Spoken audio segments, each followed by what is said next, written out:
Hello, everybody. Welcome to the Red Devil Experience. My name is Eric. Hope everybody is doing well. We got the latest Manchester United news, transfer updates, Bruno Guimarães, all the midfielders, as per usual, Adam Wharton, Carlos Baleba. A lot of sort of big updates coming from Laurie Whitwell and Andy Mitten. A couple other prominent, respectable football journalists.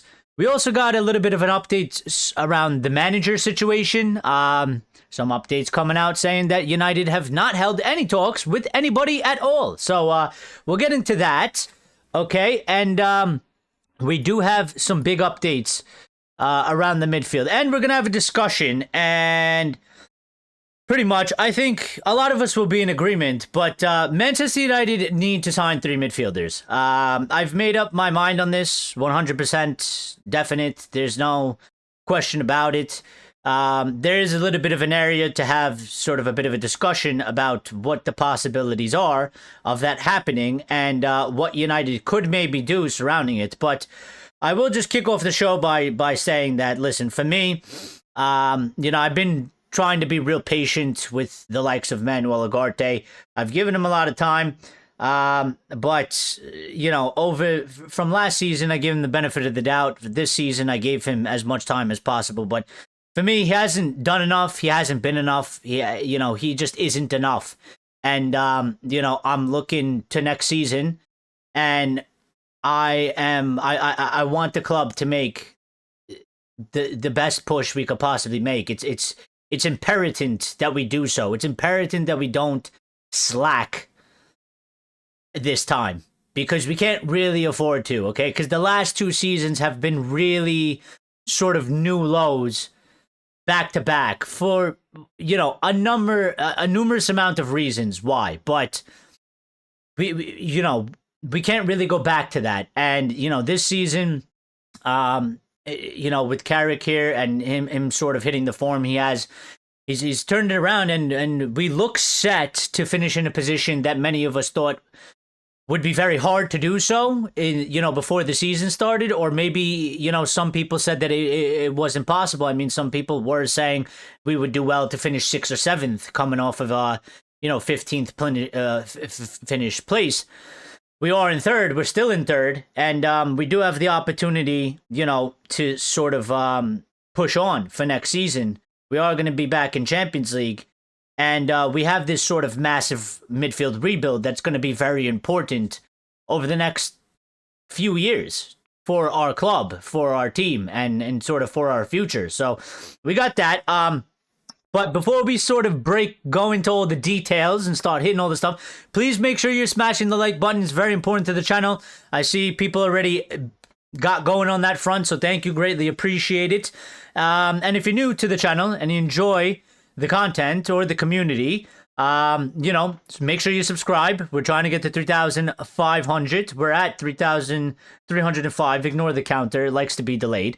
Okay? And make sure you hit the notification bell icon so you don't miss any part of the live. You get notified 30 minutes before. You get notified right as we go live. So make sure you got that on. But let's sort of hit some of the updates here, okay? Renosa says, sup, homie? What's up? How you doing? And Lucky was here early. Lucky beat you this time, Mike.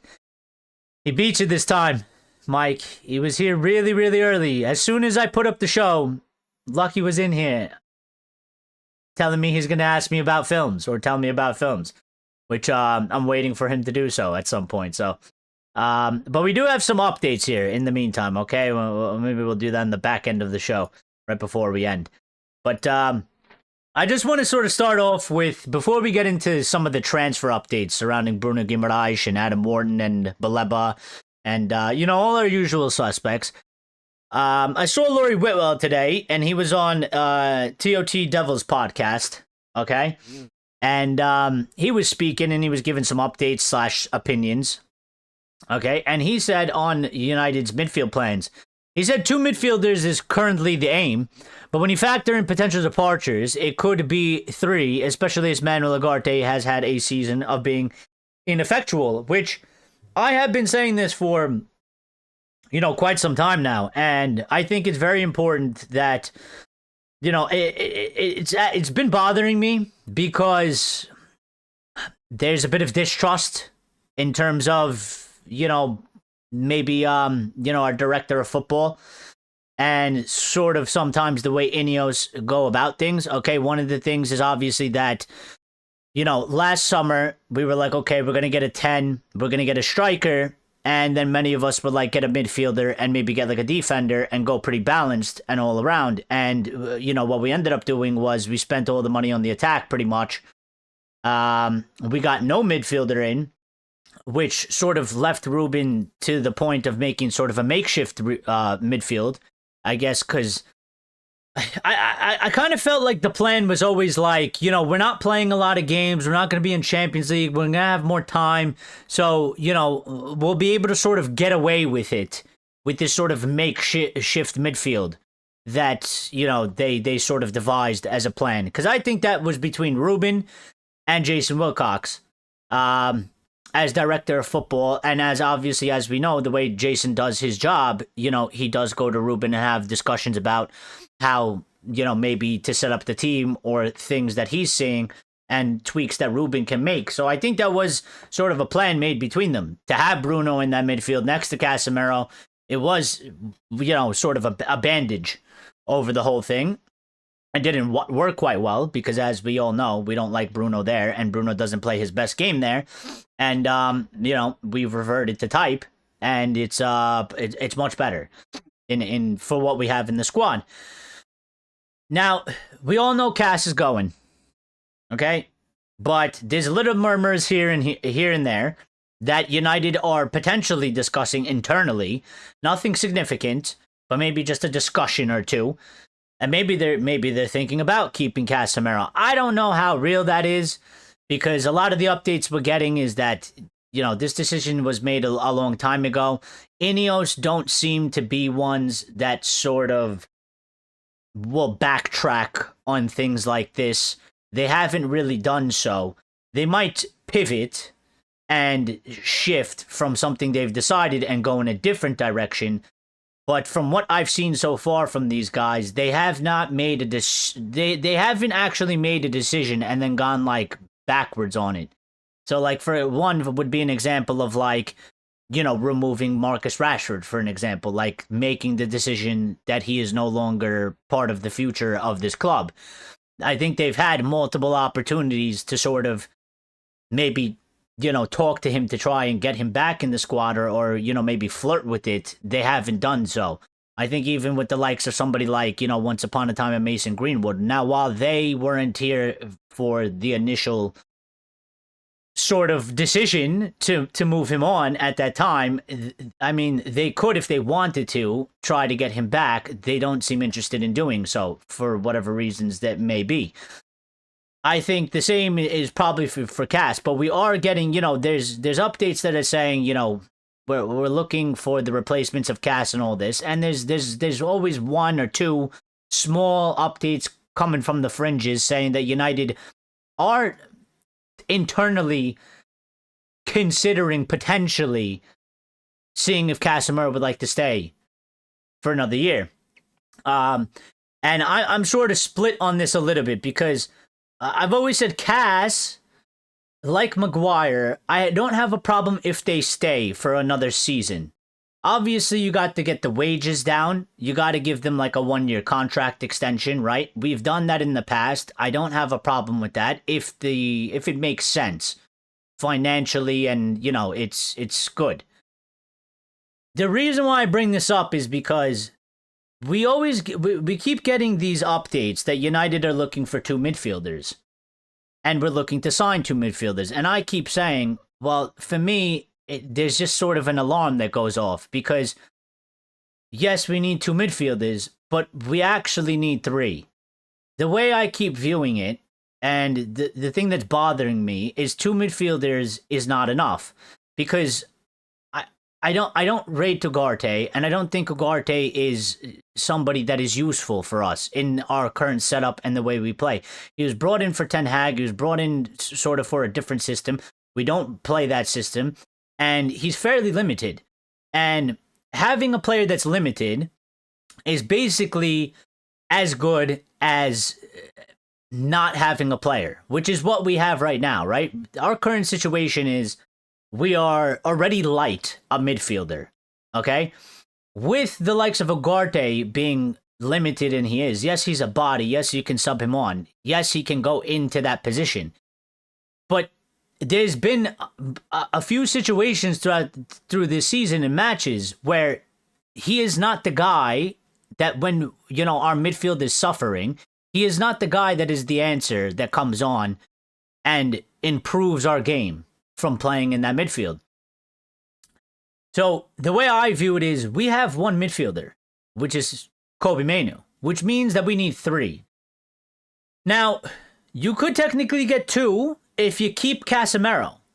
I think if you get 2 and you keep Cas, that's 4 usable players that we can use for next season, which would be a good depth and balance for next season, which would allow us, we get Cas, the experience and all that, okay? And that allows us to sort of do a transition for next season. And then, we could let Cas go, and maybe we'll get another guy in the following window, in the following summer transfer window. I'm okay with that. What I'm not okay with is if they could get 2, and 2 would be enough in their in the numbers game if they keep Manuel Ugarte. The reason why I don't believe that's enough is because of what I just explained. He's fairly limited, and I don't think he's quite useful. So to me, it's like, well, if they go down the route of signing 2 new midfielders, whether it's Wharton and Anderson or Baleba and, Anderson or whoever, pick your favorite 2, Tonali and Bruno Guimarães, whoever you want to put in there. If they sign 2 of them and you keep Ugarte and you have Mainoo, I still view it as we have about 3 to 3.5 midfielders. I don't really think it's the sort of level of the quality of depth we need in that midfield to play high-tier Champions League football matches next season, plus play about double the amount of matches we're playing this season, because obviously we're going to be looking to not get knocked out of the Carabao Cup in the first round, and also, still be in the FA Cup at this point in time, which we went out to Brighton early in January. Chad says, Nasiri buys Bruno for 120 mil. We could buy 3 midfielders and 2 defenders. Yes, but we're not in the business of selling Bruno, and I actually don't think that is a good idea. I don't think that that's a good idea because of the... Last season I was for it, but I've changed my mind on this because I think it would be too much change all at one time, and I don't think that would go very well for us. I think that would lead to inconsistency, and it would lead to disruption. And I think we would have a hard time transitioning, because you're talking about losing your captain, you're talking about losing your best signing post-Fergie, plus Casemiro, who is experienced as well. Harry Maguire looks like he's potentially going to stay, but signing 3 brand new midfielders, central midfielders, and then we would also need a replacement as an attacking mid, because Mason Mount is not going to be that guy. Okay, he cannot stay fit, and you cannot rely on him. I think that would be a lot of changes too quickly, too soon, and that would not go smoothly for us. I think that would destabilize us, because Carrick has come in and brought in stabilization. So I don't think that that's actually a good move at the current moment in time, because of the large job that has to be done in the midfield, because we have to bring in all these players. And we're also looking at a left winger.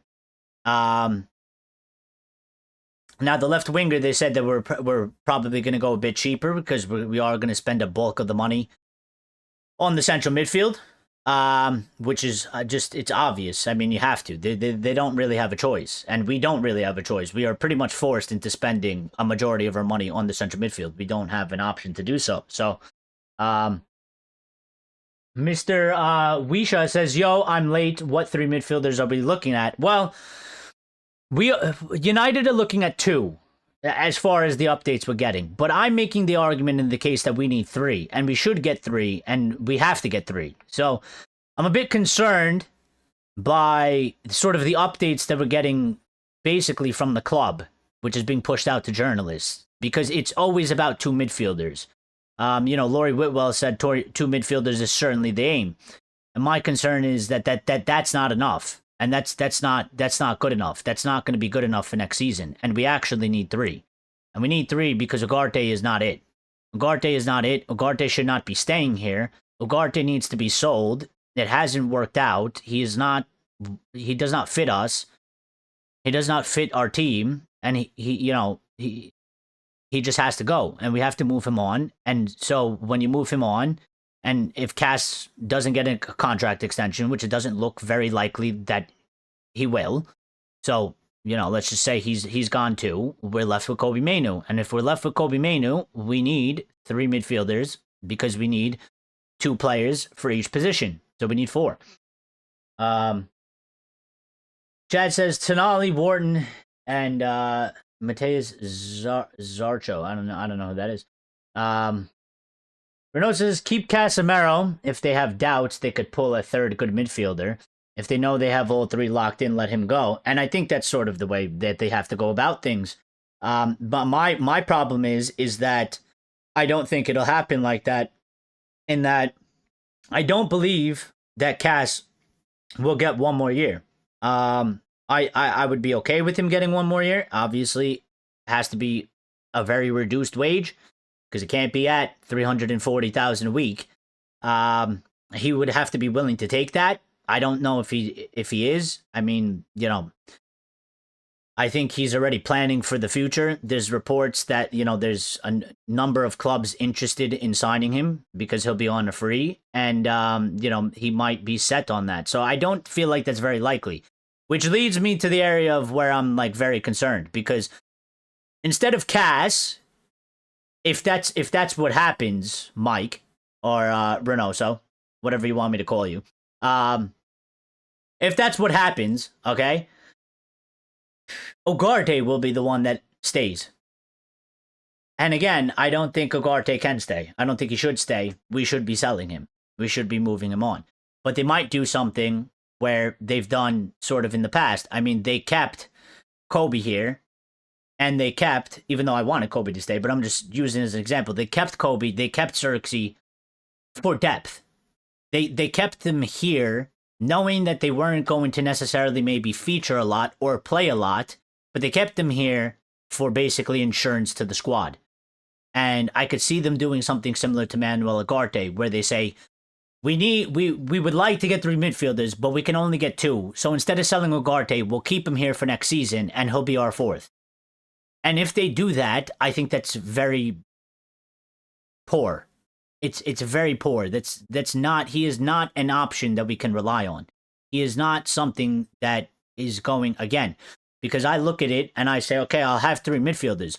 What happens when one of them gets injured? What happens if one of them gets red card and is suspended for 3 games and we're going to play Bayern Munich? Okay, we got the other one, but then our bench is a substitute Manuel Ugarte, who, if we're getting overrun or we need somebody to provide a little bit of magic, Manuel Ugarte is not going to provide us magic. Manuel Ugarte for me is a guy that you could use in a midfield 3 as a center defensive mid who just holds. And you have 2 midfielders in front of him. We don't play like that. And so I don't think he fits. Gray says, how would you feel if we went to 4 centre-backs next season, play Dorgu left wing? Well, we're not doing that. And that would be...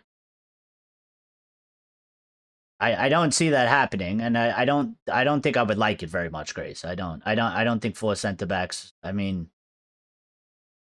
I don't think that would help for our situation. We don't have the players to do such a thing. That would also leave us light in terms of depth if we're doing that. So, Niche Fan says all Ineos do is lie, and also says, it's Anderson or nothing for me. Jim said best in class yet to materialize. Well, he did say best in class. But we will see. I mean, listen, they sort of have to make up in for January as well. Let's not forget that they signed absolutely nobody. So I mean, this summer should be shaping up to be absolutely massive, and we should be making some massive signings specifically for that midfield. Because this is sort of they're kicking their can down the road. Okay, they could have signed. Listen, at that point, and I, mid-January, I said, at this point, you can sign any player to any position. If you're not going to sign the midfielder, maybe go sign a left back. Or try and find a left winger or something. They did nothing. They did nothing at all. So this is their kicking the can down the road, okay? And we're getting to the down the road part where the can got kicked. So this is where they're going to have to sort of, kind of put their money where their mouth is at this point and get shit done to a high level as well. So, yeah, we're on the same page. We can't play 3 flat mids. We're not playing 3 flat mids. We don't play 3 flat mids. And we're not going to play 3 flat mids. I mean, if it's Carrick, we're not playing 3 flat mids. If we get a different manager, then, depends on what they do. Essentially, most of them, and mostly every manager can or will play some variation of a 4-2-3-1, although they might not necessarily do that. Maybe they play a 4-3-3, but we won't play 3 flat mids. We don't play 3 flat mids right now. So, does anyone think Sheikh Mansour is even considering Baleba Tonali or Bruno Guimarães? Not in a million years. Well, they do have some. They already have some midfield options. I don't think they need a lot. And they could very well do so, though. I mean, they could. I mean, listen, I don't know about Baleba, but maybe Tonali or Bruno Guimarães, they've done so in the past. They might, they do play a different sort of style of football, system of football. And also there's Pep Guardiola there. So they do have some younger players.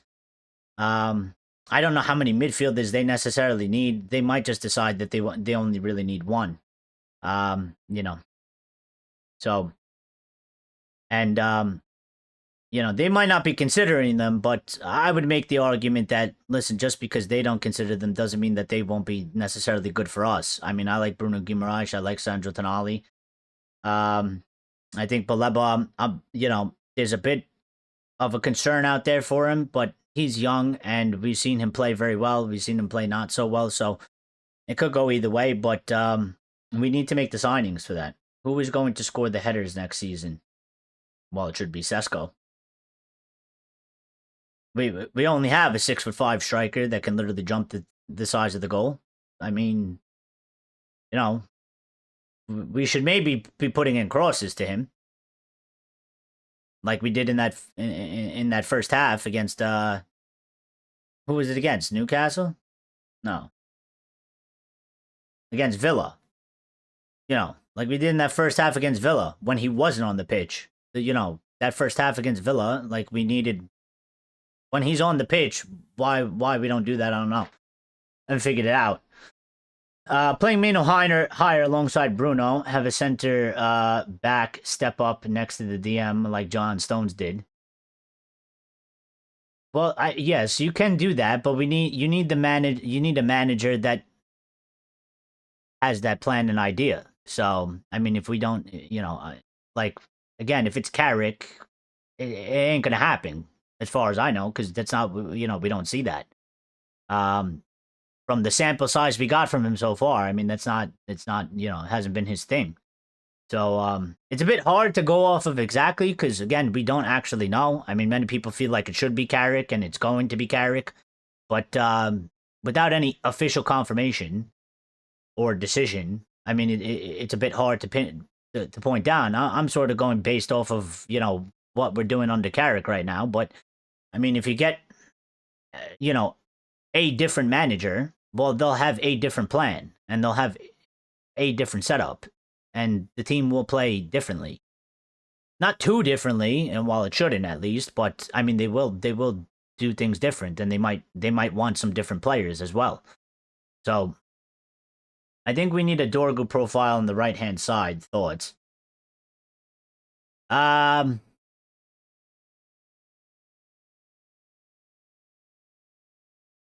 in what way though? Like wing back type defender that can potentially be a winger, or because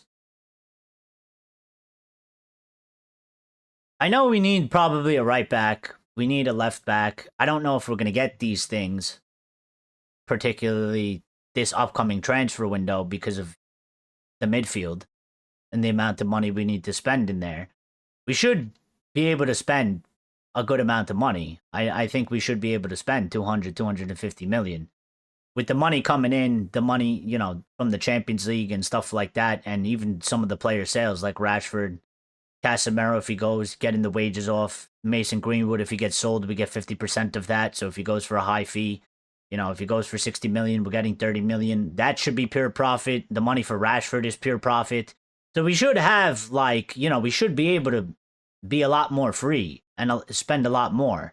So I don't think we're super, super restricted in that case. And we should be able to get in, I would say, at least a good 4 or 5 players.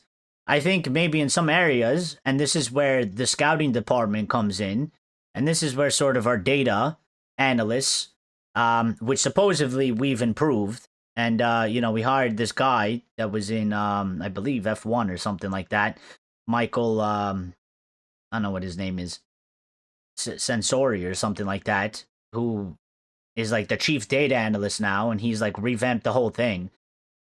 This is some of the updates that they're saying that they're going to be looking to his department to make some signings that are going to be data driven on the cheaper side, with high potential, which is literally what we need to do, and we should have been doing already, but we haven't been doing for quite a long time.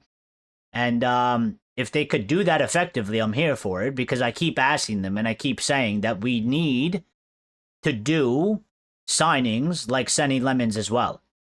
We need to have a mixture of, maybe spending 70, 80 million on an Elliot Anderson or something like that. But then also, I don't know, we need a left back, we need a winger. All right, go find me a 23-year-old somewhere playing at maybe a little bit of a lower league. Doesn't have to necessarily be in the top 5 league. Belgium is in a top 5 league.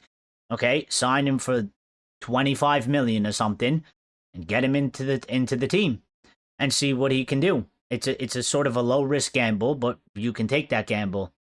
I think that's a gamble that's fairly fine to take, with high potential in the player as well.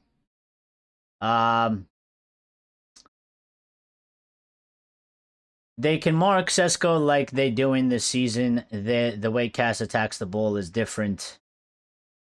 They can mark Sesko. But I guess we'll see. Depends. I mean, Elliot Anderson's kind of a big guy if we could get him. I don't know how good he is at headers, but I think we need to do better in crossing anyway. I mean, we're not even that good at it. We don't do it at the right times. We don't, I think, listen, if you're good at crossing, they can mark you, but you put in a good cross, you can't defend it.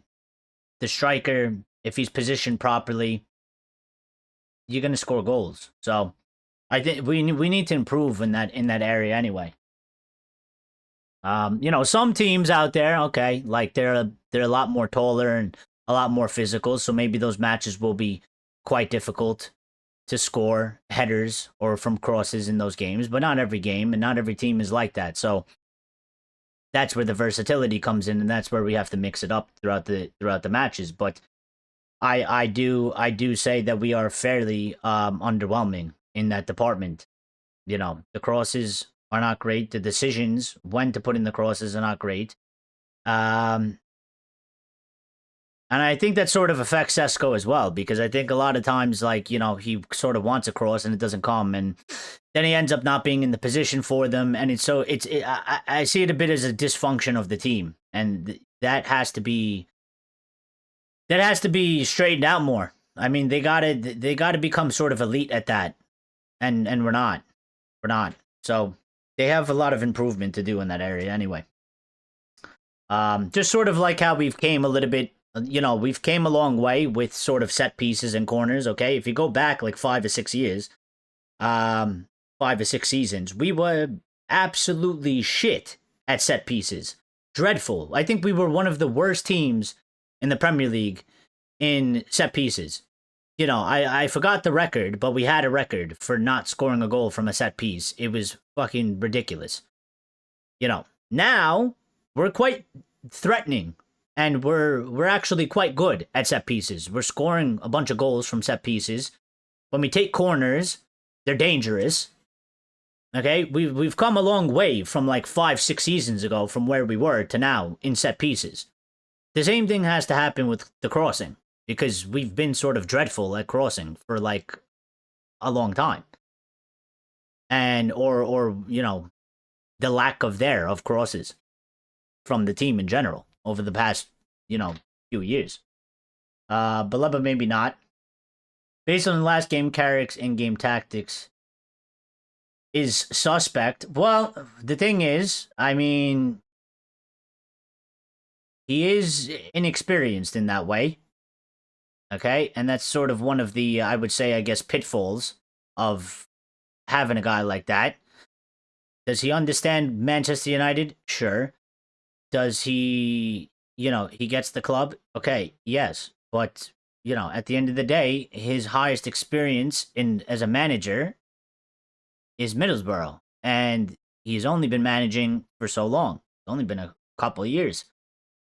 So, part of that comes with, well, he is a bit inexperienced. He is going to make mistakes, just like any other sort of manager at that sort of level. I mean, there's no way that they're going to be perfect, and there's no way he's going to be some sort of a brilliant mastermind genius at these things, which is why I always explained, I mean, listen, if you come to me and you say Carrick or Luis Enrique, there's a real conversation to be had there.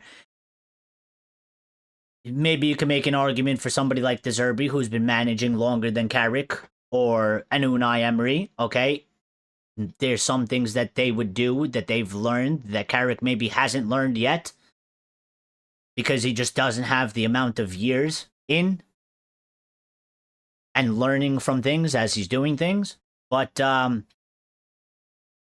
yeah, I think I see a little bit of that, but it's I don't harp too much onto it, because to me it's sort of to be expected. I sort of expect him to. He's gonna fuck up for sure. There's just no way.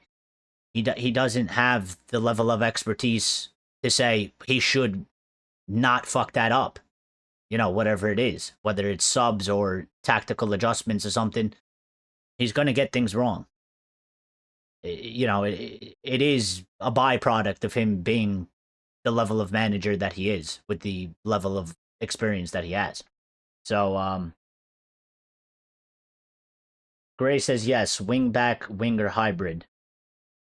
I mean, yeah, but we could use that. I think they would like that, but I don't know if they're, the right side to me, from the updates we get right now, doesn't seem to really be a focus for them. It's really the left side. So, could we use it? I say we could use it, but I think it's very not likely that it's something that's going to be addressed this season, because I think anything that's coming for a winger type is going to be on the left-hand side. We looked to do Semenyo, and we were going to use him on the left wing. We didn't get him. He went to City, but we've sort of continued to get the updates that United are looking at a left winger. Also, then with the variations of it might be a left wing back / left winger hybrid type of player. So if it's going to happen, it's going to be on the left side for whatever reason. That's just them. Niche fan says Embuemo has fallen off a cliff. Ahmad, not a winger. He's a 10. I still disagree. I don't think he's as good as a 10. I don't think he's good as a 10. I think he is too weak as a 10. I think he is too weak as a 10. And when I seen him as a 10, I don't think he's good as a 10. I like him as a winger. He has what Ahmad's problem is as a winger is that he needs, and I explained this last time in the match we just played. Okay, he has matches where he is direct. So when he picks up the ball, he takes it, he goes forward, he drives at the defense. That's when he's at his best. Okay, he hasn't had like a phenomenal season this season, right? Like he hasn't scored many goals or he doesn't have many assists. But certainly to like his previous seasons, but his best game is picking up the ball and driving forward with it, getting to the end line and putting it into the box. But he does have these matches and he is fairly inconsistent with that because there are matches where he does I would say what it is next to nothing in that he comes short, he picks up the ball, he doesn't try to go at the defense, he passes it sideways or backwards, and he does that for like basically all of the 90 minutes that he plays. And he becomes quite ineffective in that stance. And I don't know why he does that, because he seems to go in and out of it. I don't know if that's a tactical thing, that sometimes we go into matches and he wants them to do something different. I would say it's not, because if you look at Cunha in that match against Bournemouth, if you look at Cunha gets the ball and he was driving at players and he was trying to run past them and he was trying to get to the box. Ahmad was doing the opposite. So I think that was just coming from Ahmad himself. Whether it was a lack of confidence or, you know, whatever it was, he just wasn't to it. But his best game is driving at the defense, and he needs space, and he makes good runs. And I think that's where he is best. I don't think the couple times that he played 10, I don't think he's done anything good. I don't believe that he's a 10. People do feel like he's a 10. Okay, or they would like to see him as 10. I don't think he'd be a very good 10. I think he would be quite ineffective. And Buemo has gone out of form. He has. So, you know, I don't know what it is. Could just be that it just happens. You know, but he is a bit out of form. He is looking a bit you know, just not up to the, you know, the quality that we were seeing him put in at a period of time during the season. So I don't know. You know, I'm not like too concerned about it right now, because I mean, these things do happen. I'm obviously looking for a bounce back from him. Maybe this, you know, break that we have will be good. Maybe he comes back fresh. You know, I don't know if he's fatigued. Some people feel like he's fatigued. He looks sort of off the pace for whatever reason. You know, I did have a slight concern because people were saying that, and that he should be rested because he's played a lot of minutes and he's played a lot of our games. And my concern to that is, well, for next season, when we play about double the matches, you know, if he's one of our main players, we need to rely on him. He's gonna have to get the fitness up. And one of the things that concerns me is playing for Brentford. You only play a certain amount of matches. They're not a European team, so he doesn't play European matches. He hasn't played European matches, and he doesn't play the amount of games that teams in the top 6 play throughout a season. So I think that there is a bit of a concern for that he is he's going to have to increase his fitness levels over the summer to sustain a season where he's going to, you know, potentially play about some 60 something matches. And we need him, you know, because he's part of the main front three. It's clear Mbeumo and Ahmad want to play for Amarim. They were cooking on that right-hand side. You should have stuck with Amarim. Richards here says we need to replace Casemiro, Bruno, and Harry Maguire. Well, fair enough. I think Cass is going to stay, yeah? We do have an update about Harry Maguire, and he does look set to stay. I, again, have no problem with Harry staying for at least another year, considering how I'm looking at this rebuilding going, and how we won't be able to spend that amount of money. And I wouldn't get rid of Bruno Fernandes just yet. Just yet. Primary position for Dorgu next season. I don't know. It's either going to have to be, left back or wing. But they have to make that call on it. And I think I can't say because he only played so many games there. So, I sort of likened it to the Bruno thing once upon a time. Like, there was every so once in a while we used to drop Bruno deeper, and sometimes it would look very good and he'd play very good. And, we all had that discussion of, well, maybe we should drop Bruno deeper and play him there. Okay. Until Ruben did it permanently. Okay. And was doing it on a weekly basis. And once we saw it on a weekly basis, we're like, yeah, it's not it. That's not it. That's not it. Put him back in the 10. He has to be in the 10. It's him being there in a midfield 2 was not it. I think the same thing is similar for Dorgu. Like, we only seen him there a couple times. He did very excellent, but it was sort of new, and we need more. We need to see more of it against as many different types of oppositions to finally make sort of a judgment call and say, all right, new position left wing, or you know what, it doesn't really work. Go back to left back / left wing back, and do that. Niche fan says Dorgu as a fullback. Dorgu was never a winger. He just relies solely on work rate and heart. Well, listen, I think when he played winger, he played very, very well, and he looked a lot more confident in that position than he did in the left back spot. And he did score some very nice goals. So I think it's a bit open right now, considering that he got injured, and so we didn't get to see how it sort of unfolded after that. So I don't think they necessarily know either yet, because I think they're probably in the same situation. So we're going to just have to wait for him to come back and then see how they go about it.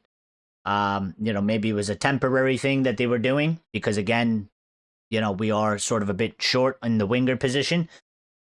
And it was an option that they could have sort of filled the gap, and maybe in the summer they get a winger and then they revert him back to his left back spot with an option to, if we need it, we can throw him there, at some point in time.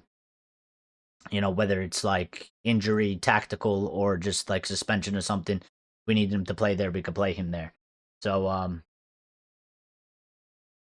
until Cass came along, we were crap at set pieces. What are we going to do without him?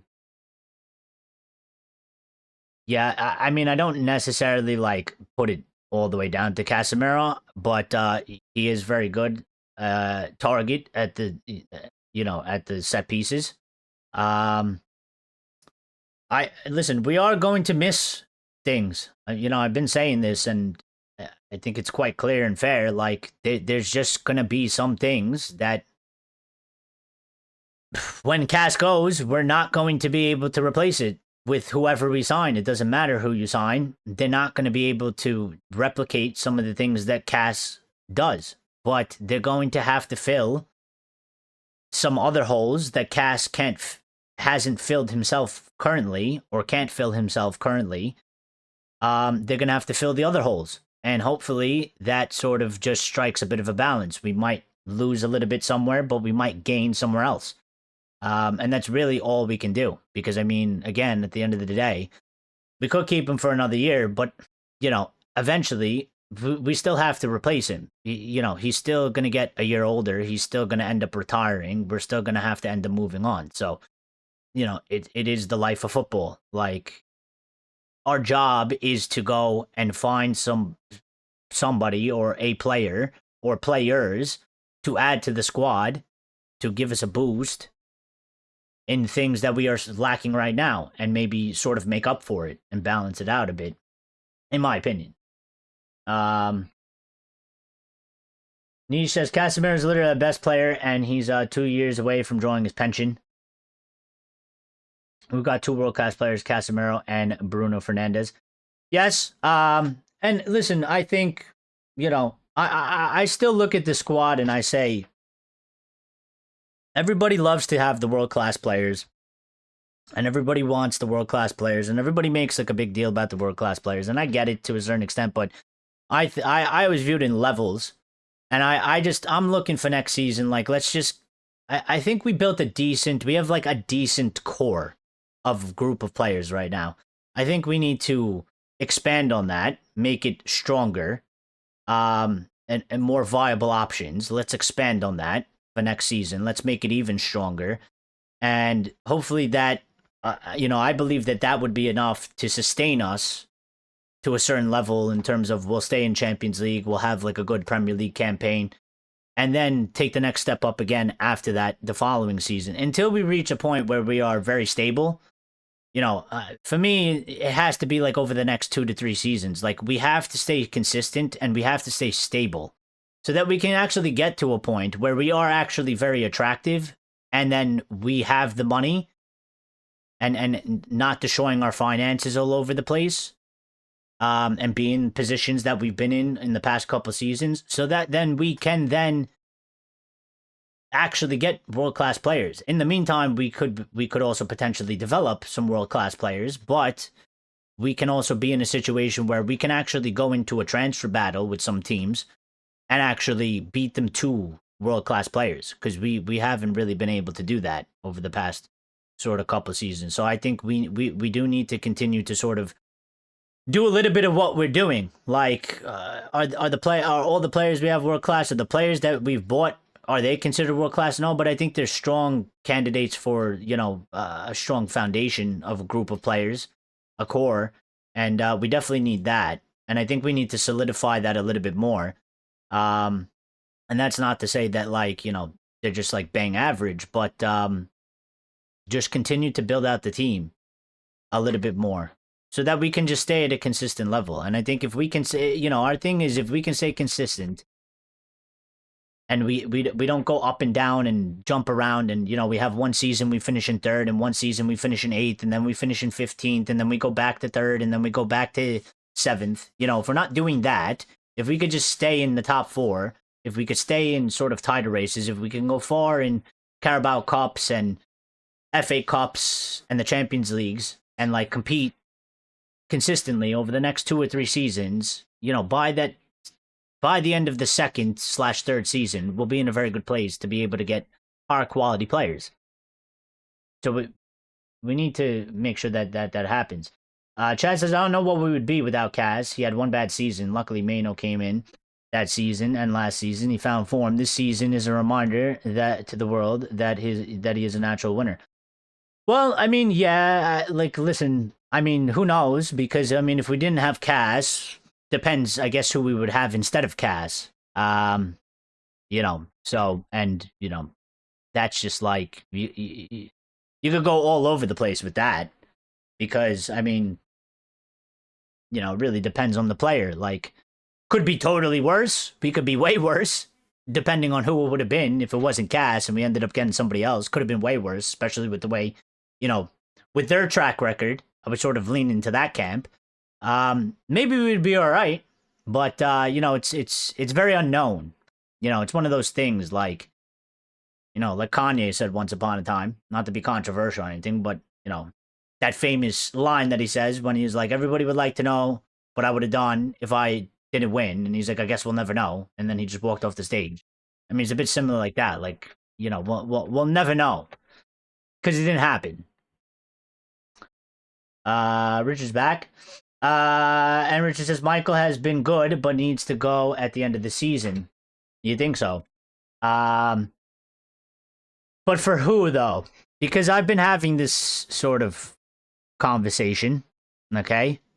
And again, I think personally, unless you're offering me a Luis Enrique or an Ancelotti or somebody that's a winner, somebody that has a CV, somebody that's done it sort of at the highest level,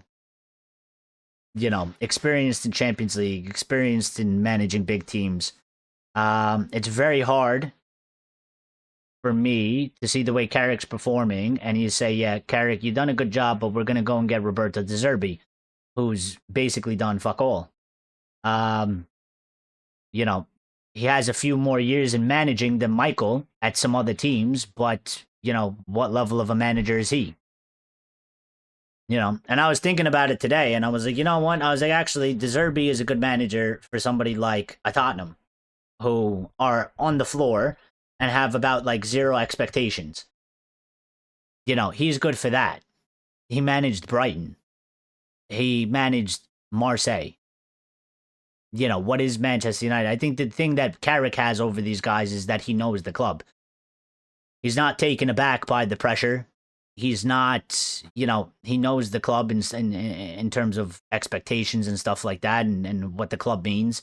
I think that brings him a long way. I think if Carrick was just some random guy that never played for Manchester United and knew nothing about United, if we bring him in as a manager like we just did, I think Carrick would get absolutely probably flattened to a certain degree, because I think it would be very overwhelming for him. And that's where I sort of look at the ups and downs between these guys, because I think, again, De Zerbi, what level do you have in managing a big club? You don't.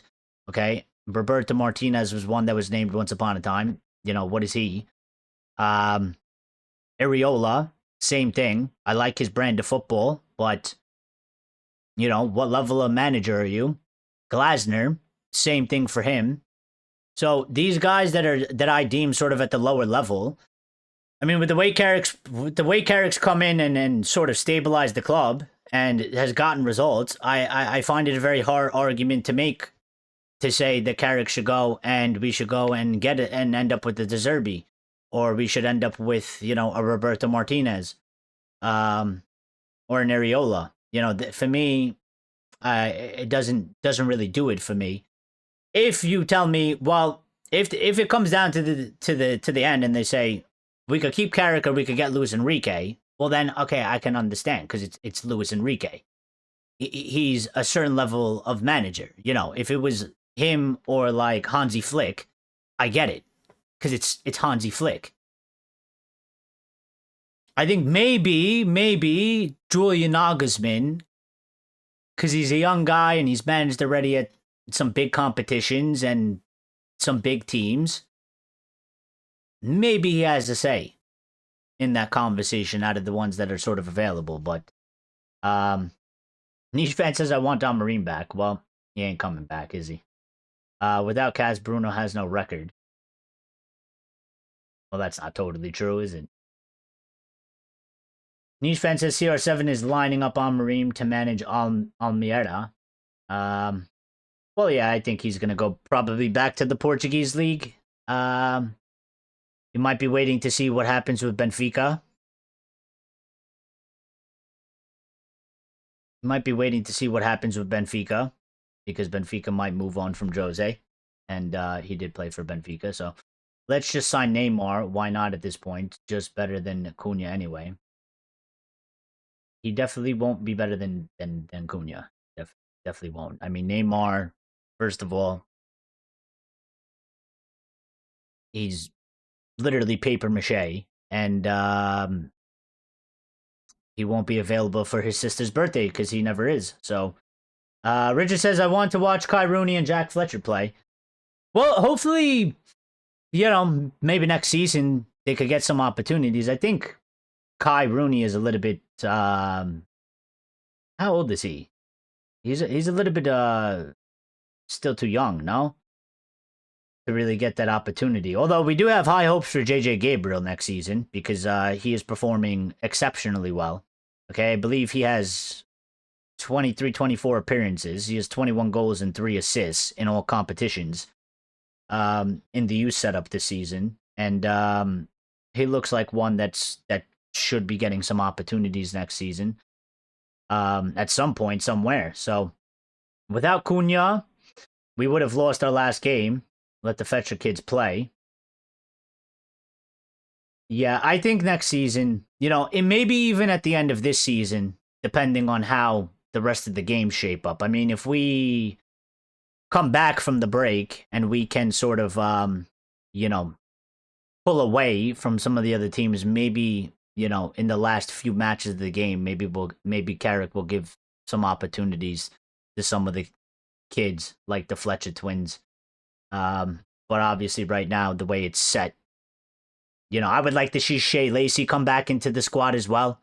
I think the cameos that Shea Lacey made. I like what I saw from him. I keep saying this, but like he gave me a little bit of Rooney vibe in terms of like, I'm not saying he's Wayne Rooney, but I'm saying when he came on the pitch for a kid, he was very like, there was like a bit of anger about him, okay, which I like, and there was a bit of like jock it down to, I guess, determination and seriousness. You know, he wasn't on there like, you know, I'm not trying to play too much into it, but he wasn't like, he didn't look overwhelmed. He looked pretty serious. He looked like he wanted to kill somebody. He definitely struck the ball like he wanted to kill somebody because, I mean, he fucking blasted it and it came smacked off the crossbar, that one shot that he had. And I liked what I saw from the kid. So I'd like to see him, for me, especially because we seem to be lacking a little bit of attacking options at this current moment in time. And we were trying to get Semenyo, who is a winger, and we are sort of down a winger, and we could definitely use somebody in attack. I would like to see Shea Lacey come back into the bench for the remainder of the season. And, you know, if we're in a game where we need something, we're looking for something, some creativity, a goal, I would like to see him be given an opportunity, because from his cameos that he made, I think he had some very good impacts coming on. And so, I mean, he was injured, apparently, and he just came back to training. So, but yeah, I think it was him and Tyler Fredrickson, but he didn't make the bench, and Tyler Fredrickson did. So, we've got absolutely nothing. Sesko gets 0 service and only scores off the bench. Well, I mean, I don't think it's 0 service, because Sesko can't score off the bench if there's 0 service. But we need to improve it, I would say, yes. And we need to get better in that aspect. But I think the team, like, sort of what I look at, okay, if like specifically as well, and I don't know if this is a belief thing between the players. I don't know, you know, maybe it's a little bit of a couple different things. But I do look, if you look back last season and the season before that, okay? Even under Erik ten Hag, there was a lot of times where, like, the service was literally 0. Like, actually 0 to the striker. So much so that they would actually ignore the striker and only play the balls to the wingers. And I feel like this season, it's better, for sure. It's improved. It's not elite. It can get much better. There's a lot more room for improvement, but we have gotten better at it. I do think one of the things is they like Sesko, and I think they trust Sesko. And I don't know if it's because of a training thing. I don't know if in, like, training, you know, he's just like, they see his shot and they know he can finish, so they trust him more. But I said this last season when there was Rasmus, and people, you know, some people might have a go at Rasmus, but what I'm saying is there was a lot of times where, like, bro is making a run and he's through on goal and they don't give him the ball. They never gave him the ball. Not even if he was wide fucking open, they wouldn't give him the ball. And it was maybe because they didn't rate him and they didn't trust him, but I always made the argument that you can't do that. You have to give them the ball. If they fuck it up, they fuck it up. But you ignoring the striker, for whatever reason it may be, whether they just didn't like him, they didn't rate him, they didn't think he was good, that makes everything worse. So, and we did a numerous amounts of seasons, at least 3 or 4, where the striker was just somebody that we did not pay attention to at all. This season, we're paying attention more to them, but I think that comes with sort of a bit of repetition. Like, we haven't been doing it for so long, so the team isn't, like, that great at it. The more they do it, the better they should come. They should become. You want Kai Rooney in the first team, seriously. Free the Fletcher boys.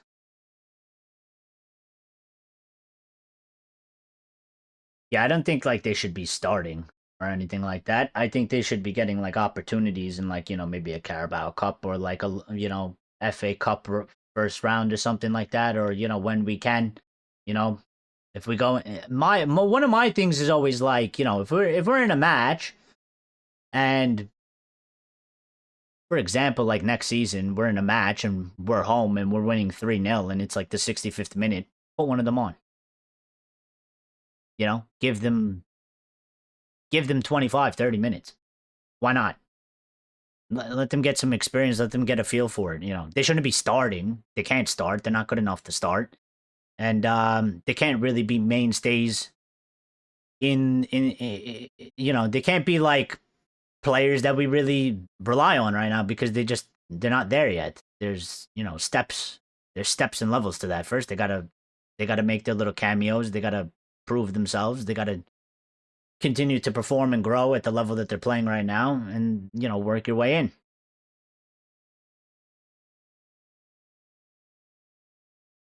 Check the stats on how much assists went to Kaz.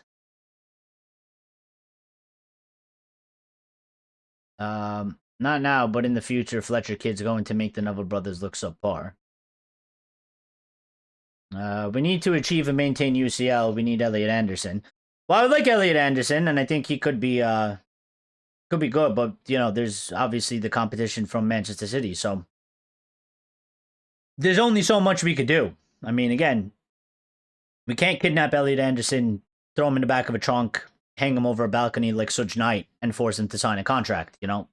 The best thing, the only thing that we could do is finish as strongly as possible as we can in this, current season, which makes us the most attractive for ourselves, most attractive that we possibly can be, and then we have to, sort of compete, in a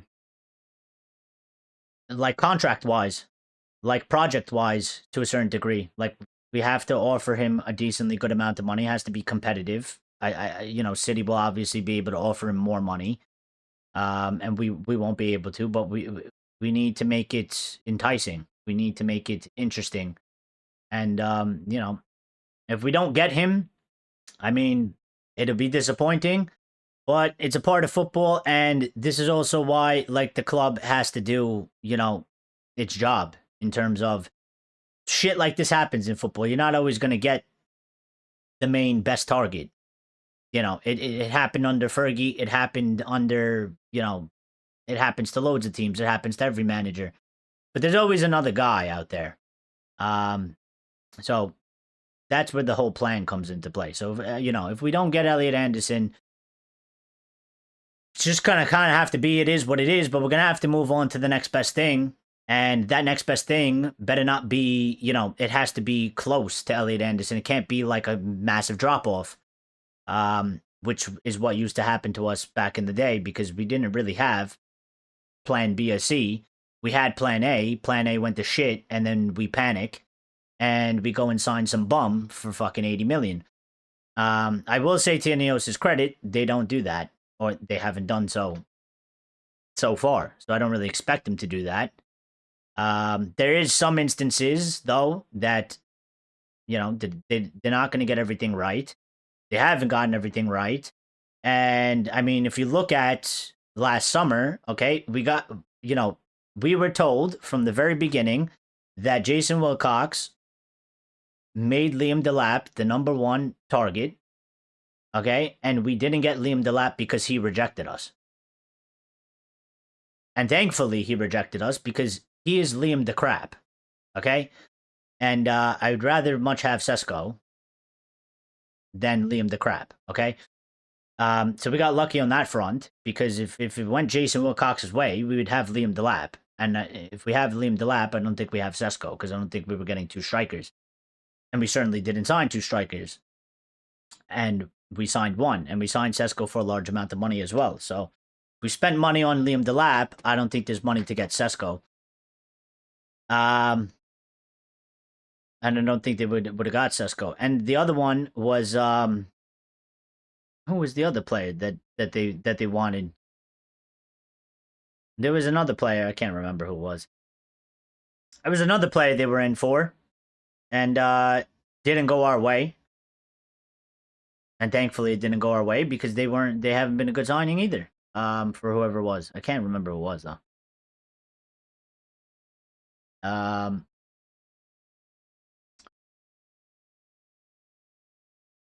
Jack Fletcher over Anderson. Nah, you crazy. Shea Lacey isn't ready. Isn't ready for what though? Lacey over Garnacho. Well, that one, I'm with you all the way there.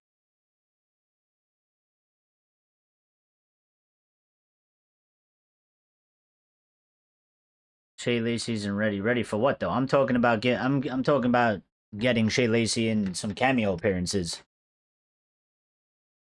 I think I think he could potentially be ready for that from what I've seen from him from the times that he came on the pitch. I think he handled himself in the matches quite well.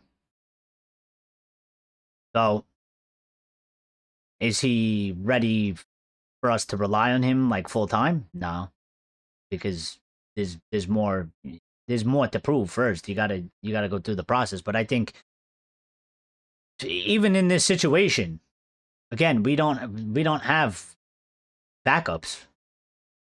I think, listen, you could have him on the bench. It doesn't have to start. If we're struggling, we're struggling. If we need somebody, we need options.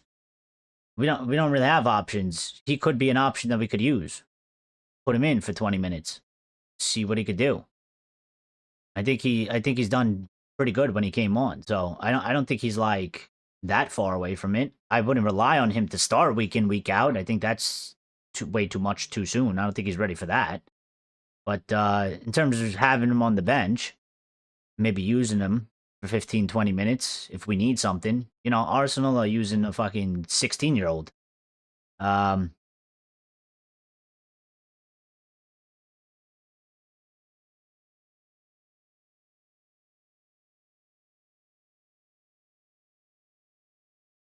Wilcox wants the lap. Well, he wanted the lap. I forgot who the other player was, though. I guarantee we signed Baleba and absolutely no one else in the midfield this summer. Well, they can't really do that, though, can they? Niche. They can't. They actually really can't do that even if they wanted to. Like, I think at the minimum we'll get two. It could be Baleba and then just, you know, maybe like, I don't know, João Gomes or like, you know, Stiller or, I don't know, somebody lesser. But they actually really can't do that because we literally don't have the players. We don't have the players for it. So you know, it's not even like we have players there and it's like, oh, we need to sell them and move them on. I mean, we're losing Cass, we're already short a midfielder, and we have Mano. So like at best, they could sign two midfielders, have Mano and keep Ugarte, but they literally can't sign one guy and be like, yeah, that's it, because that leaves us with three midfielders, which is what we have right now, which is not enough. So like, I don't know. I mean, if they were to do that, then they're just like they're writing their own death sentence essentially because we'll get destroyed. So I don't really I don't really think that. I think we'll definitely sign two. I obviously don't know which two. I mean, there's an extensive list of players. Maybe we don't get best of the best. You know, I'll leave that open. I think that's like fair because who knows how it's actually going to go. And, you know, transfers, sometimes crazy shit happens or, you know, whatever. Things happen. But I do see them getting in too. I go based off of last season. I mean, they bring in 2 10s. So, and we were sort of in a shittier situation last season because we weren't going into Europe. We lost money.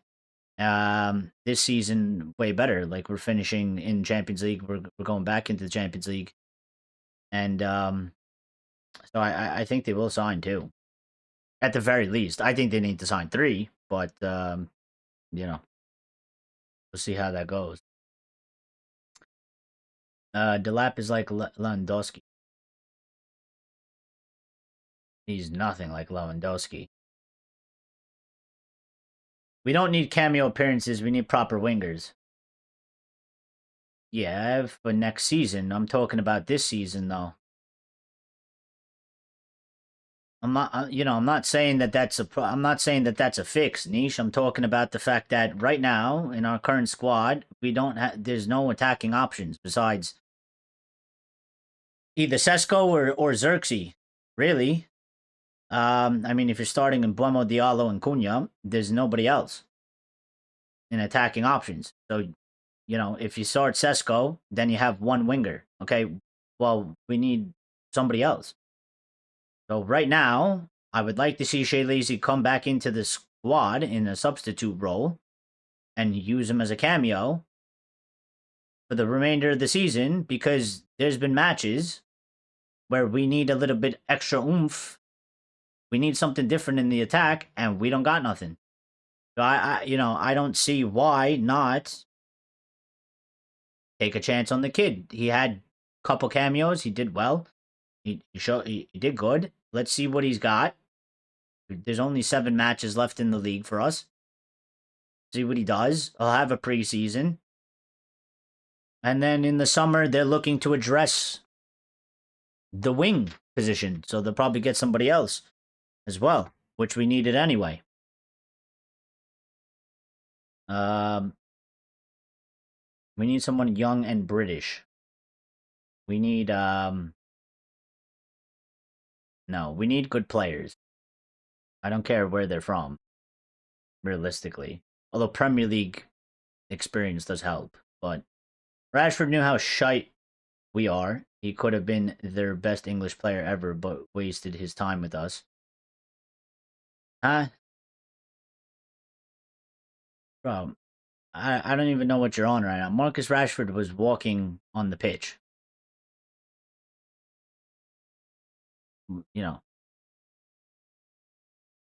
Marcus Rashford was literally walking in matches. Walking. So, Marcus Rashford is not a god.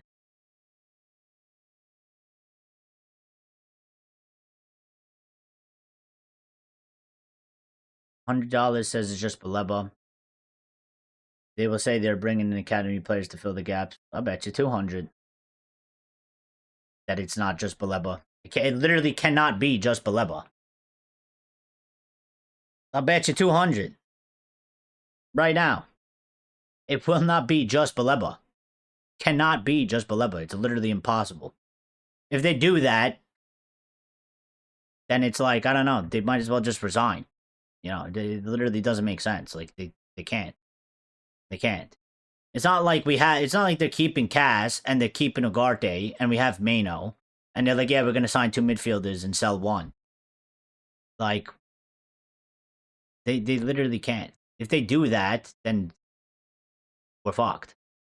Then if they do that, the season's over. Like, I don't think like they're the most elite people in football, but I also don't think that they are the dumbest people in football, because they've done some decently good transfer business. And yeah, I don't think you would have to be like a complete moron. I don't think they're that. I don't think they're that. Baleba, will this be a sacrifice? I bet they try to repurpose Mbeumo as a midfielder, like Sir Alex did with Downs. That would be insane if they try and do that. My point is Ineos is scant. Well, I understand that. I know you're not you hate Ineos very much. I understand that. Again, I don't think that they're I would say they're probably just fairly average. I don't think they're very good, but I don't think they're very bad either. I think they've done some good things, they've done some shit things. I think they're fairly average, probably as it seems right now. I mean, they've had some terrible decisions, but I think some of the player profiles I like. I like some of the way they've gone about some of the transfers. They are a bit of on the skimpy side. Like, I don't like how the fact that they didn't spend any money in January. And I don't like some of the decisions that they made in terms of how they went about the manager thing. And I don't even like the fact that Jason Wilcox got a promotion for fucking no reason because he was a technical director. Well, he got the promotion because we didn't want to hire another director of football, right? So they skimped out on the money there. I don't like that aspect, but to a certain degree, they're sort of forced into a corner. I mean, they can't really get away with certain things. I mean, they bailed on January, but it's like you can't really bail on the summer. I mean, if you bail on the summer, ultimately, they're the ones that are going to suffer for it because we'll go backwards and they're going to get shitted on. And, you know, if their goal is ultimately to make the Glazers as much money as possible, well, that's not really going to help their cause, is it? So,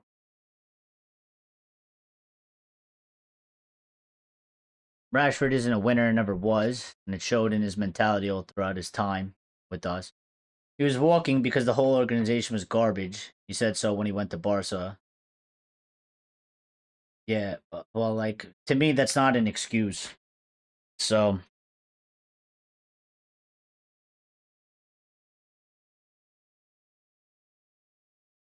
the whole organization could be garbage.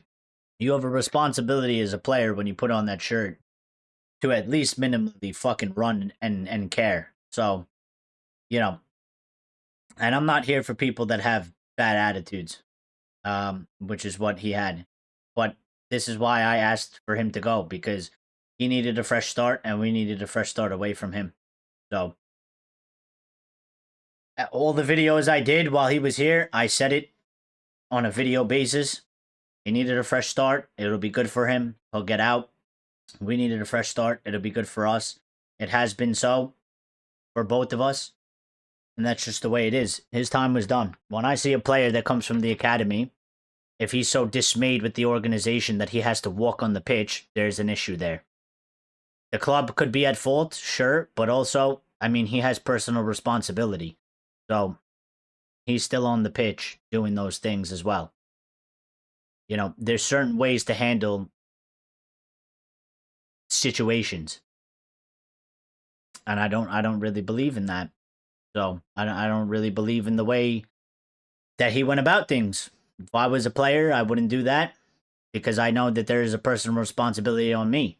The club might be shit. It might be run like shit. It might be owned by the Glazers and they might be scumbags, but I still have a kit that I'm wearing in front of all the fans that pay money to watch me, and I have a personal responsibility to still do certain things on the pitch. So if you come to a point where you feel like you're pretty much just saying fuck this whole place and fuck this organization, well, what are you here for? Leave.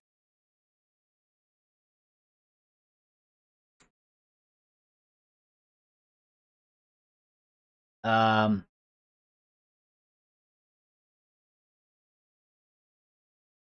Listen, I never agreed on like the whole attacking him for the feeding the children thing. Yeah, I just thought that was bullshit from the wider spread media. But you know, but yeah, little things like that. Listen, like you want to live your life, go live your life. But like, I like a certain type of player. You know, going out, drinking, getting fucked up, and then missing practice the next day. Like, listen, you want to do those things? By all means, you're allowed to go live your life, but I'm allowed to then have an opinion on it as well. Okay? I like quiet players. I like players that I don't hear about them off the field. And it could be profiling or whatever the fuck you want to call it. Could be judgmental. But I like players that are fairly quiet. I don't really want to hear about players outside of the pitch because tends to more than not when they're doing shit outside the pitch, it tends to cause distractions, and I don't think it's good for the player individually, but I also don't think it's good for the team. So I like players that have quiet lives. I think they are the better players to have. I think players that are not doing things outside the pitch that are bad or cause controversy, I think is good for everybody included. The player themselves, but the organization as well. Because Manchester United is already a circus as it is. We don't need more of it. So, you know, like I look at Sunny Lemons, okay? And I'm not trying to be like discriminatory or nothing, but like, bro, this guy wears fucking penny loafers and he wears like, he's not flashy. You don't see, he doesn't go out. He's not going clubbing. He's not doing any of this shit. They see him going to a restaurant with his, whatever she is, girlfriend, wife. And that's all you hear from him. And he, to me, seems like a pretty stable guy at 23 years of age, with his head on his shoulders, and he's calm, and he's coming to this club from a Belgium team, and he's handled the pressure and the role immensely since he's come in. So those are the players that I like. I don't like players that go and make a lot of noise outside of the pitch. By all means, live your life, but that doesn't mean that I have to support you or like you for that. So,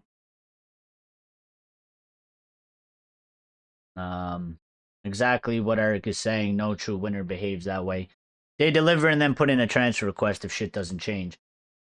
I've seen our captain look like he wants to come off when we're getting whacked by rivals.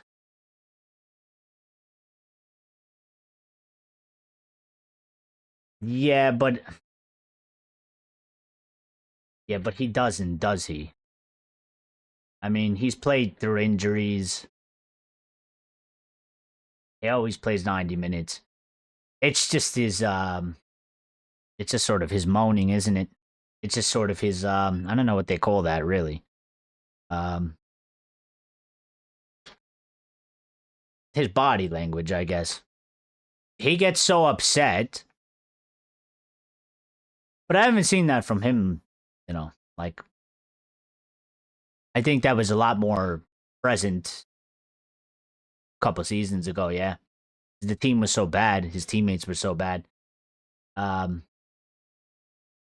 know, I was saying before, like this season, he's got like 16 assists. A lot of them has come from set pieces, but still, he's created. He's in his sort of own league. He's created the most chances. He's just all the stats that you could pull up. He's far away from everybody else in the league, and I think that comes because when you look at the guys in front of him, around him, Mbuemo, Cunha, and even Sesko, he rates these guys and trusts these guys a lot more, and he believes in them a lot more as well. So, the team has performed a lot better. So you don't really see him acting like that, but I can kind of understand because he is a bit of, listen, he's a bit of an emotional guy, yeah? And Portuguese people tend to be a bit more emotional than maybe some other sort of countries. I mean, if you look at a lot of their players, obviously humans are humans and everybody's different, but Portuguese tend to be a little bit more emotional. I mean, if you look at Ruben, he was quite emotional. If you look at Ronaldo, okay, he's quite emotional. When Ronaldo first came on the scene at United, they used to hit at him for being a crybaby and always going to the floor and complaining and being this sort of theatric. Like that's just it's sort of a bit in their culture. They're a bit over exaggerative. I think that's where that comes from because I can kind of feel the pain. I mean, if you're on the pitch and you feel like you're doing everything and you're trying as hard as you can, and there's people around you, and you feel like that they're not doing so or they're just shit, I would feel a bit quite emotional as well. Like I would kind of feel like I want to walk off this fucking pitch because these guys are pissing me off. But obviously, you don't do so, and he's never done so. Like, he still continues running all over. He doesn't walk. It's not like I've seen him walk and give up.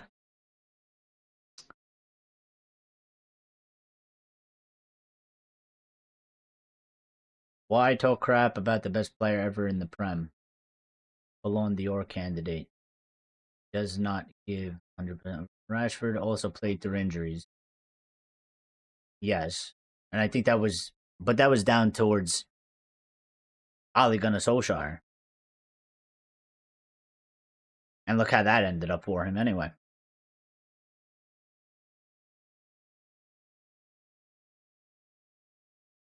I've seen our captain make plenty of bad passes this season and blame his teammates. Yeah. But the thing is, you have a problem with that, but his teammates don't have a problem with that. That's the thing. And I think that's because they're his teammates and they understand him as a person. And the conversations they have, he has done that a couple times, sure. And I call him out for it, absolutely. Because it obviously doesn't make sense. I mean, if it's your fault, it's your fault. I'm sure he owns up to that, because otherwise they would not like him as captain. They wouldn't rate him as a player. And clearly, they all have a good chemistry. So, you know, that might bother you, but it doesn't seem to bother the players he plays with. So, leads me to believe whatever it is, they're fine. You know, they sort it out themselves. They're men. They can have conversations. Bruno can yell at somebody on the pitch. I used to play. It used to happen. I used to have a captain that I kind of felt like was like a dick, but at the same time, I'm like, well, he is the captain and he has a responsibility. And if you're not, you know, if you're a real person, okay, you can go to your captain after the match and be like, yo, listen, like, you know, what was that all about? Why the fuck were you yelling at me? You made the pass. You know, go have a conversation. And if they're man enough, you know, they'll be truthful. They'll have a response and be like, yeah, listen, like, you know, heat in the moment type thing. I fucked it up. You're right. But what I was trying to say is you need to be in this position so this doesn't happen. Whatever. At the end of the day, he's the captain. He likes to do the media. That's why he's the captain. Okay. I like how you just like make things up, you know?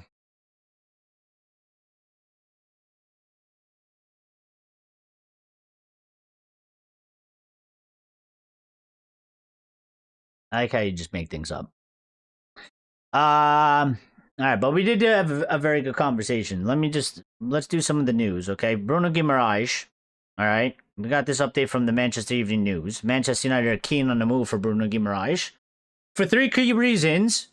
One, proven Premier League experience, which is a term that we're going to constantly hear and have been hearing. Strong leadership qualities, that I will say is definite. And apparently, he's available for a potential fee around 60 million euros. United remain in contact with his agent and are actively considering a move for Bruno Guimarães. We did have this update about Harry Maguire as well, okay? And I think Richard said that Maguire needs to be replaced, but I said that I'm okay with Harry getting a 1-year extension. Obviously at a reduced wage. It will be at a reduced wage, as we are being led to believe. And this is coming from Team Talk, saying that Harry Maguire has rejected approaches from Everton, Sunderland, Tottenham Hotspur, and West Ham United. The defender is now on the verge of signing a new contract with Manchester United. We will have to wait and see what the actual contract terms is going to be. I'm saying, personally for myself, if you give him a 1-year contract extension with a reduced wage, a decently reduced wage, there's no problem with that. If they give him like a 3-year contract extension with like, I don't know, they knock off 20,000 off of his wage, well then I'm going to be like, well, I mean, I don't think that that's really that fucking great of a deal to do. I don't have a problem with him staying for 1 more year while we continue to transition. I think some of the pieces we need to keep them in. We have a little bit of a problem in the back, in centre back. We have a massive rebuild in the midfield, and we have a couple other positions. So somewhere we're going to have to take a little bit of an L in terms of we're not going to be able to sign the extent of brand new players that we need. I think Maguire has become a sort of a good leader, in a way, influential. And we do tend to miss him when he's not in the team. So, you know, the same thing goes with Lisandro. The problem that we have now is Mateus has had this really bad back injury that he's been gone for basically 3 months now and might not even make it back for the remainder of the season. There's only 7 matches left, but I don't think we'll see him. I don't think we'll see De Ligt. So that's sort of a big red flag, because what is that and how has that happened?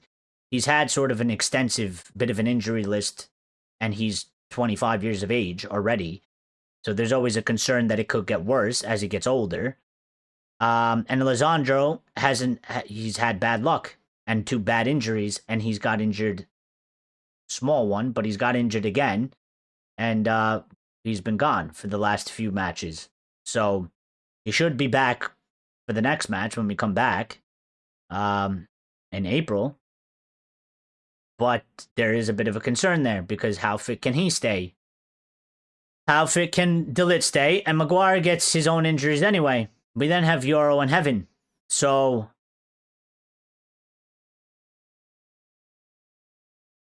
I don't know what we do about that, but we're going to need at least 5 centre-backs because of the fact that 3 of them tend to get injured here and there. Now, I don't think Maguire should be starting next season. I don't think he should be starting, but he definitely is somebody that we could use for depth and rotation-wise.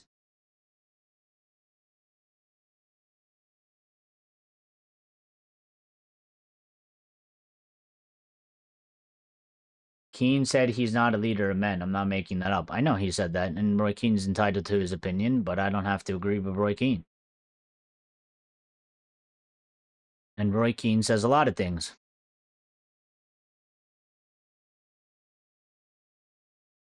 And that's fine. I don't agree with Roy. Roy doesn't know Bruno Fernandes personally. He doesn't talk to Bruno. He's entitled to his opinion like everybody else. I don't know Bruno personally. I view him in one way. Keane views him in another way. I don't have to agree with anything Roy Keane says. I don't care. He could be our greatest captain ever. He could be one of our best midfielders ever. Don't care. Don't care. I have my own opinions. I'm not going to be swayed by the likes of Roy Keane or Paul Scholes. Don't give a shit. They have lots of opinions. Doesn't mean they're right. Doesn't mean I'm right, but I'm not just going to throw away my whole assessment and my whole opinion because Roy Keane has spoken. I know Roy Keane has said that. I disagree with him on it. Roy Keane's not impressed by anybody, so I don't expect him to give any praise to literally anybody at all, at any times. He never really does what he does.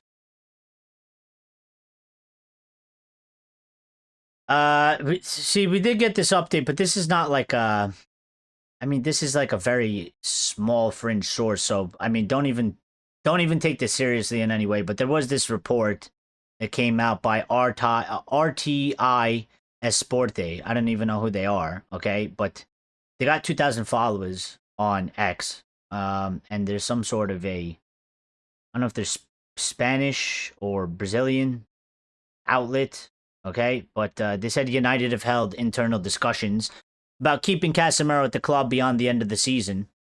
But it's really a small fringe source. The rest of the big sources, okay, are, the main top journalists are all saying that United are moving forward ahead with obviously replacing Casemiro, and Casemiro is not staying. So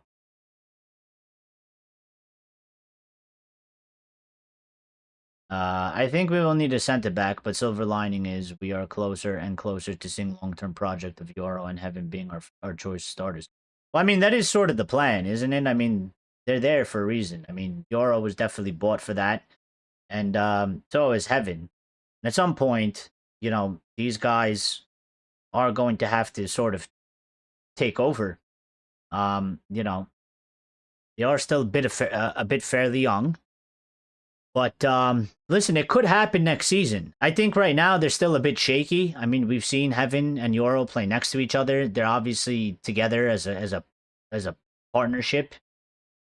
It's still, one, there's question marks over, does it actually really work? At 2, they have a lot more of their game to develop, so it's not like the strongest. It's not obviously as strong as, like, if we start De Ligt and Martinez next to each other because of the experience. So, but it could be something that maybe happens like next season, because if we keep Maguire, we have De Ligt and we have Martinez, and these guys get injuries. We're gonna have to, like we've done so in this season already.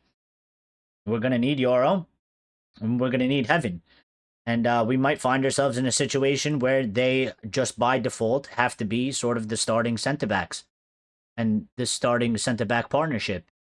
Um, and, you know, anything can come out of that. It could fail miserably, or it could just be shit, or they take that opportunity. Maybe they both step it up, and maybe it goes well, and we sort of never really look back. So, Euro is looking like his prior levels. He has regained some of his confidence. And Heaven is already looking dope. Let's see how we address this in the coming 2 seasons. Well, that's the thing, and like, I think if they're gonna keep Maguire, I don't think we're not gonna get a centre back. I don't really expect it, and if we do, it's gonna be maybe somebody on the very cheaper, younger side, I guess, maybe.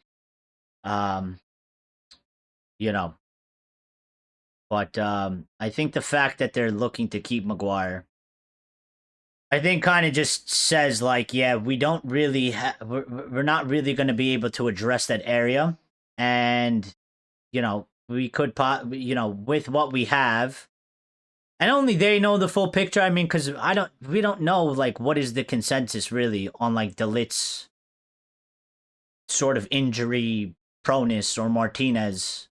You know, what does their actual medical diagnosis look like? Like when they're looking at these things, what is the full story? We don't know. They know. So, you know, they have to make like the informed decision on it. If it's something that's like where it's like maybe low to medium risk, then you know it kind of makes sense that it's like, all right, well, we got to do the midfield and then maybe a wing or a left back or something like that, and then the defense, you know, maybe we'll address it in a year from now, a season from now, because the defense isn't it's not like it's horrible, so like it can do us a job, and if they're able to stay fit, having 5 is good enough depth. The problem is that Maguire does pick up little injuries here and there. So I expect that to happen, but maybe it doesn't do so much if he's not starting matches next season, so he's not playing as many. So maybe he doesn't suffer that. And then you know, whatever the story is with the lid, I don't know. They could get that under control. And then we got to see with Licha, because Licha, I mean, people get very anxious about the whole he's injury prone, but like, I mean, listen, the first one they botched the surgery on it. That's not his fault. I don't know what the repercussions necessarily of that from. The second one, I think, is just really bad luck. Like, it was a bad tackle. You know, and I think any player would probably get injured from that tackle. And it just happened to be him. And it was back to back. And he's picked up this injury, but this is like, listen, if he didn't have those injuries, this is a minor injury nobody worries about, nobody cares about. It's not that big of a deal. So I think it really comes down to him, really, on which way it swings. Like, has he actually become injury prone? And, you know, we can't actually rely on him. Or, you know, have we able to just sort it out, keep him fairly injury free, and he's okay, you know? Next season's going to be tough. It absolutely is. You know, it absolutely is. And, you know, that's why I think that these guys, they can't, you know, they got to get their ducks in a row, so to speak, and they need to get shit done in the summer. So, and this is the thing, like, for me, they kicked the can down the road. They did Glazer 101, no spending in January. They could give whatever reason they want. I don't buy into it.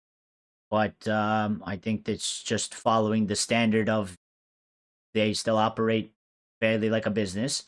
They don't want to spend money in the first quarter. And they didn't do that. And I think they got a bit fortunate because they sort of put out the PR that Sir Jim believes that United can finish in the top 4 with the squad we have. And they sacked Ruben and they bring in Carrick. And Carrick was a bit of the unknown in terms of he's done so exceptional that I don't think anybody thought that he could do this level of what he's done in terms of the amount of points he's gained since coming in. There was always a chance he could have done fairly average, or it could have just been bad. But he's hit like he's basically done as best as you possibly can do. Like I don't think you can't do literally any better than he's done. So I think for their sake, it worked out for them because they didn't really know. He wasn't really an option, right? That wasn't really part of their plan. They sort of winged that. And if Carrick didn't do as good as he's done, and we're not in the position that we're in, well, they would have totally got fucked on that because they were like, yeah, United will finish in the top 4, no problem. Like, we're a top 4 team. We don't have to buy anybody in January. Well, if we were sitting in 5th to 6th right now, and they didn't buy anybody in January, well, how would have that went for them? You know, everybody would be going crazy on Ineos right now. Right now, nobody is doing that because they bring in Carrick. He won all these matches, got all these points, and he's got us into 3rd. So nobody's really talking about it. But in that sense, they kicked the can down the road. And now comes the summer. So they're going to have to put their money where their mouth is. And if they don't, well, we will suffer next season immensely. We will go backwards. We will have a terrible time. And then, you know, after all that, they'll get the brunt end of that. But all of that will have to happen first. But it will all be on them. It will all be on them. At the very least, we are pretty deep there.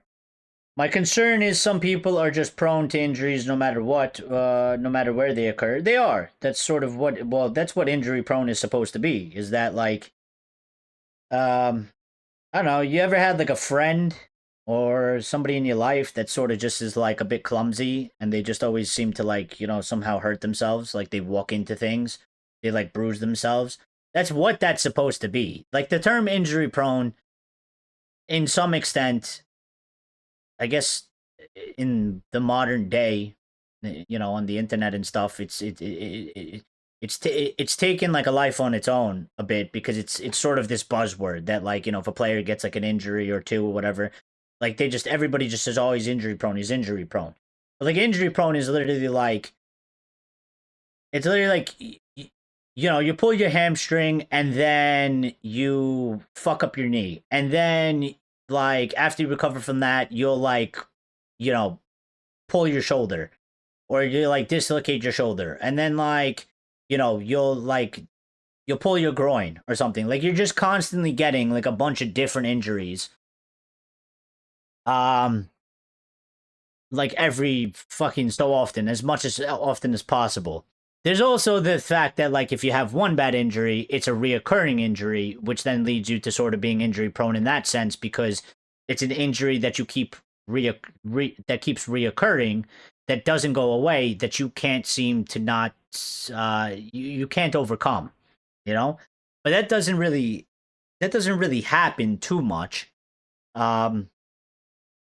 In that sense, like a lot of the times what happens, the most common case is just like, you know, it's always something with this player, which De Ligt has a little bit of like that, because if you look at his, you know, if you look at his injury list, like he's had hamstrings, he's had like the bad injuries, but he's had like a lot of different types of injuries.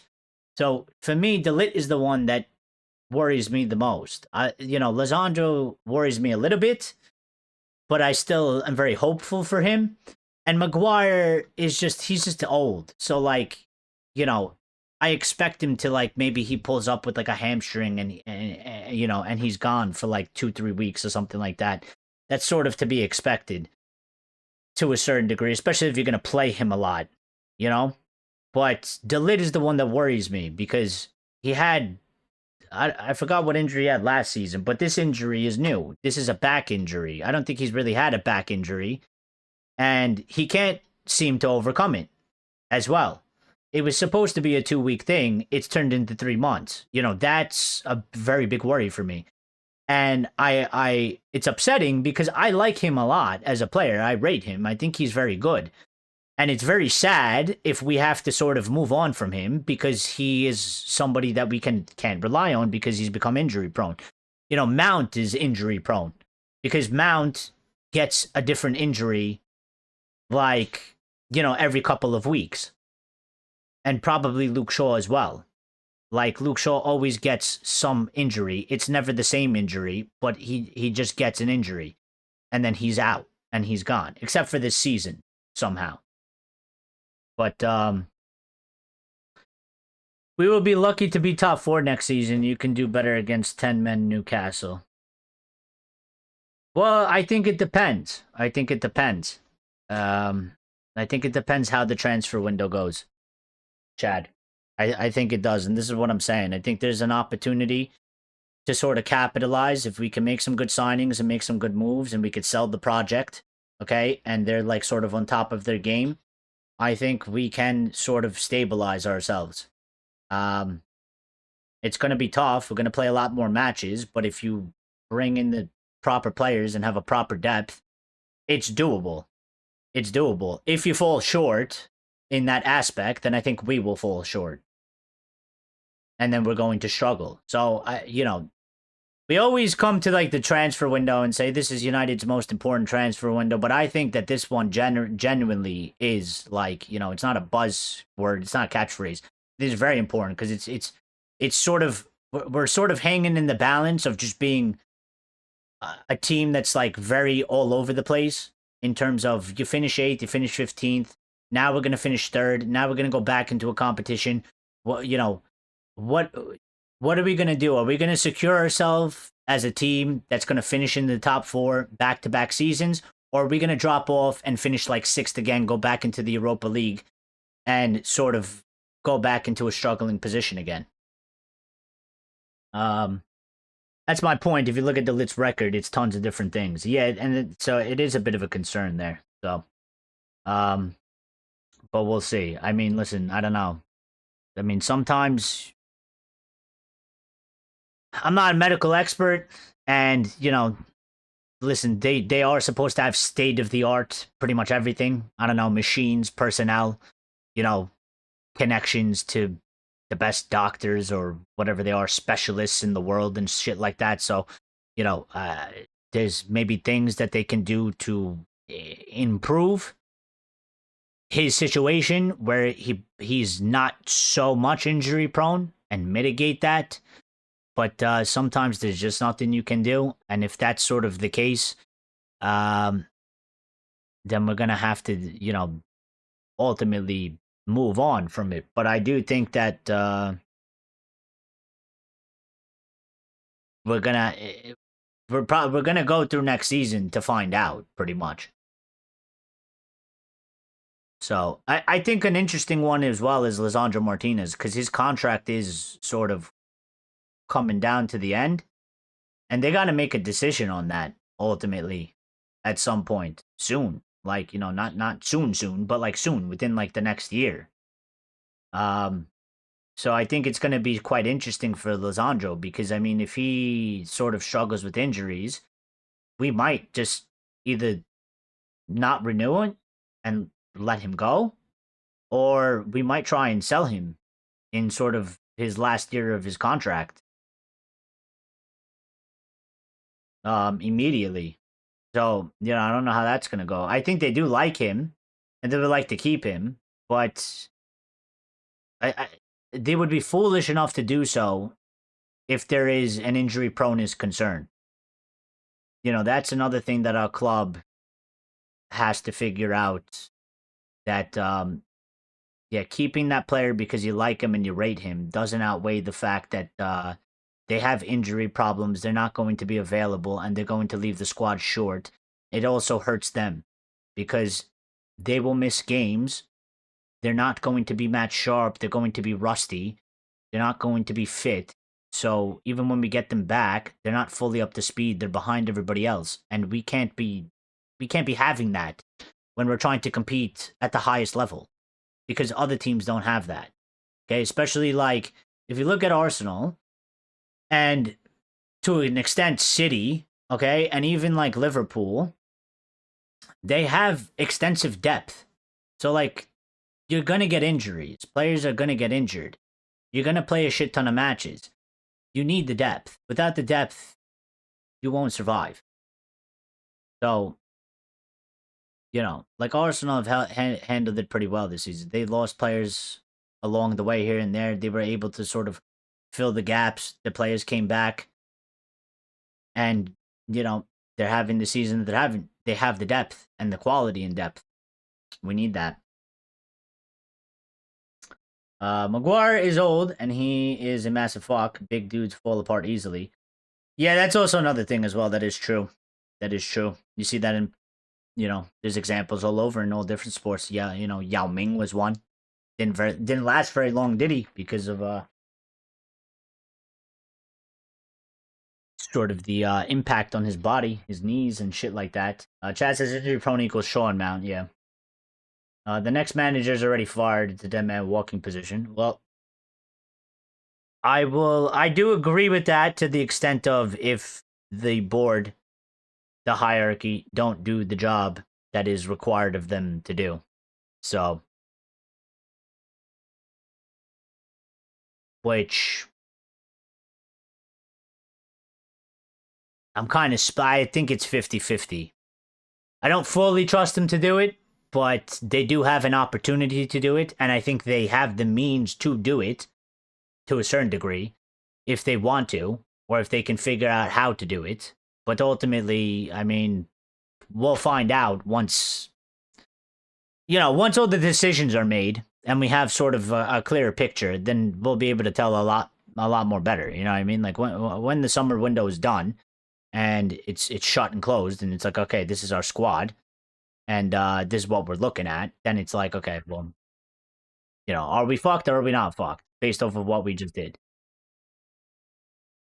But generally, yes, that position has been a dead man walking position, and it's mainly because the board doesn't do its job and doesn't back the manager. So, couple things to close out the show, okay? Napoli sporting director Giovanni Manna, I just bring this in because I thought it was funny, but has traveled to England to explore potential summer transfer opportunities with Manchester United. Focusing on players whose contracts expire in 2026, Napoli is monitoring 4 Manchester United players: Tom Heaton, Harry Maguire, Tyrell Malacia, and Casemiro. Malacia is considered the most affordable, but may not be a perfect fit. Maguire is reportedly nearing a contract renewal, reducing the likelihood of a move. Casemiro emerges as the most probable target, given his diminished role at United. Okay, weird. Diminished. And interest from Italian clubs, where his midfield experience could align well with potential managerial changes or squad needs at Napoli. What I will say is, you know, I did see the thing about Heaton. Could happen. I mean, I don't know if we're giving him a contract extension or not. Doesn't seem like it. I mean, there hasn't really been any updates about that. Maguire, I think, is going to stay based off of the reports that we're getting. Tyrell Malacia, we definitely don't want, and he can go. And as far as we know, Cass is leaving. So I just find it funny that Napoli are like, they're basically like Manchester United 2.0. Like, these guys are just they just take all our like players that we don't want or let go, and they're bringing them to the Serie A, to Napoli.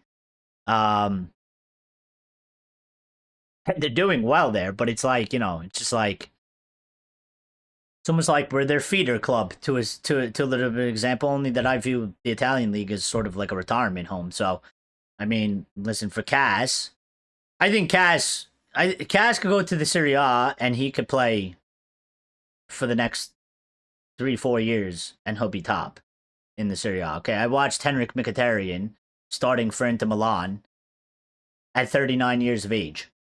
So I think Cass can definitely go to Italy and have a grand old time for the next like 3 or 4 years. For sure. No problem. And anybody else, really. Like, the Serie A is just like, it basically is like a retirement home. So, to a certain degree. So, it's the speed, the way they play football, the physicality. Like, if you can't do it in the Premier League, and I think Napoli are smart for doing it, because it's like, if you struggle a bit if you play well in the Prem, or even if you struggle a bit in the Prem, but you've played in the Prem, you should be able to go to Italy and do good. If you can't do good in Italy after playing in the Prem, well then, you know, you're looking at like maybe the French league, you know, or a league outside the top 5. You know, maybe the Saudi league is best for you at that point after that. But I do think they're quite smart. But it's just funny because like Napoli just they just like, you know, we gave them Scott, and we also gave them Rasmus, and they're just like, you guys got anybody else? Like listen, if you want to take some of the players that we don't want or that we're not keeping, go right ahead. In 2 or 3 seasons' time, we will start the continuation of the rebuild. All right, bro. Have a good day. Talk to you guys soon. Yeah, you be good. See you later, Renoso. I think we'll be back live tomorrow, most likely, and possibly Wednesday, but no live on Thursday, and then I don't know how the remainder of the week's gonna go. So, just so you keep that in mind. Benjamin Sesko and Brian Mbuemo had to withdraw from their respective international duties because apparently they were carrying some minor injuries. So they're not going on international duty. We're resting them, and we are going to help them rehabilitate. They were playing through some stuff apparently. This comes from Simon Stone. Manchester United expect both players to be fit for the next Premier League game against Leeds United on 13th of April. Manchester United are keeping a close eye on Monaco winger Manes Akliochue, or whatever his name is. I don't know. He's a 24-year-old, has been in top form this season, scoring or recording 7 goals and 8 assists in 36 games. Okay, and I believe he's a winger. And this is maybe somebody that we might end up getting, okay? People aren't going to be like over the moon about this, but I'm open to these types of things. I don't know nothing about this kid. Haven't watched him. Don't watch Monaco. Don't know if he's good or not. But it was a similar thing to Sonny Lemons, and I've been saying if you could do a deal for Sonny Lemons for goalkeeper, you can find players in a wing position, or left back, or right back, or centre back, or whatever it is, centre mid. You can find these players. There are other players out there. Sonny Lemons is not the only one that is like that, but you need to be good at your job, and you need to make the right call. So maybe this is something that we can do, that I will be here for to build out the rest of the team. But it's coming from Team Talk, so Napoli is our Red Bull Racing. Yeah, seems like it. We also got this one by somebody named Fanatic. I don't know about these sources, so I'll be honest. When I don't have a clue about the sources, I don't know, but I do trust this aggregator. They do usually aggregate good stuff, and they do give us like everything. So this one says Manchester United entered the race for Besiktas captain Orkun Koku. Okay, the midfielder is now a key target as United aim to reinforce the squad. We'll see if anything builds on these, because these are fringe sources. Okay, so I mean, they haven't been really reported by anybody else, and they do sort of feel like one-offs right now. So we'll see if anything sort of develops with this, if they continue to be mentioned over a period of time. But Koku, this is sort of his first time being mentioned, and I'm sure he's been mentioned once upon a time somewhere in the past, but not on a consistent basis and not for a while. So we'll keep an eye out to see if we get any more updates around these players.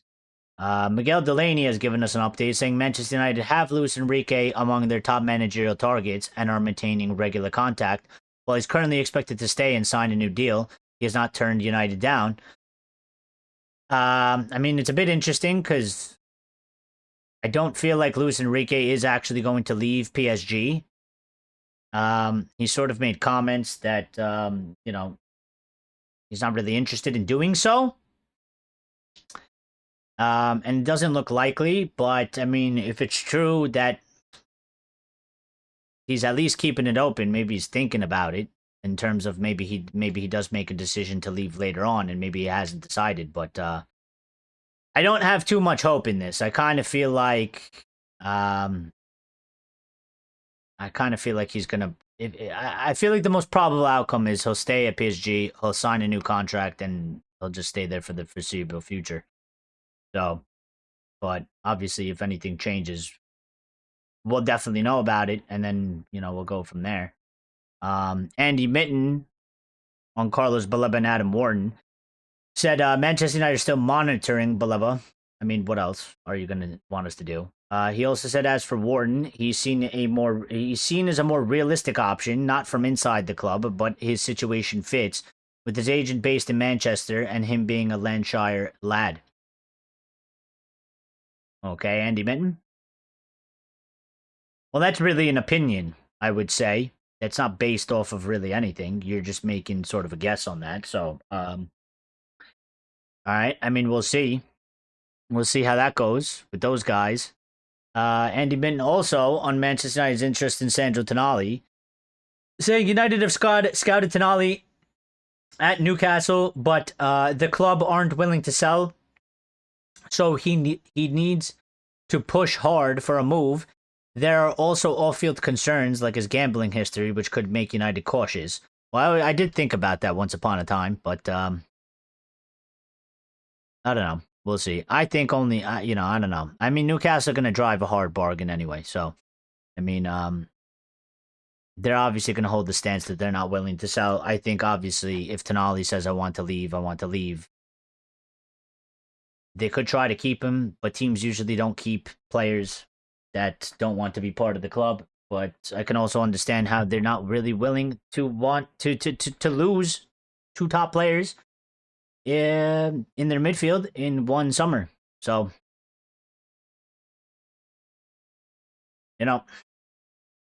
what's going on here with the bit rate?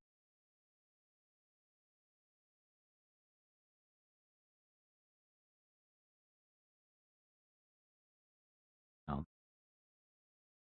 The stream's current bit rate is lower than the recommended bit rate. We recommend using a bit rate of 6,800. Okay, well, how do I fix that, YouTube?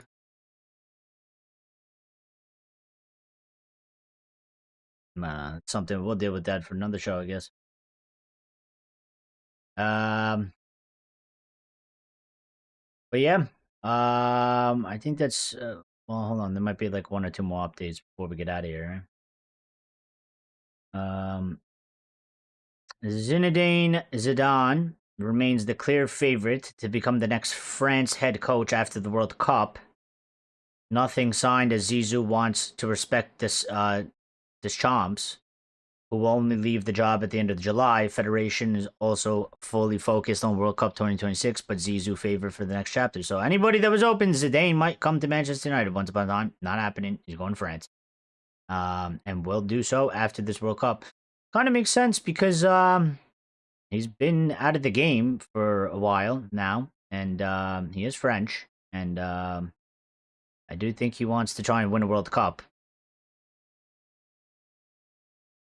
We did get this update 5 minutes ago. Now, this is coming from a source I don't very much like, so don't take this to the bank, but I will talk about it because some of you might see it somewhere, okay?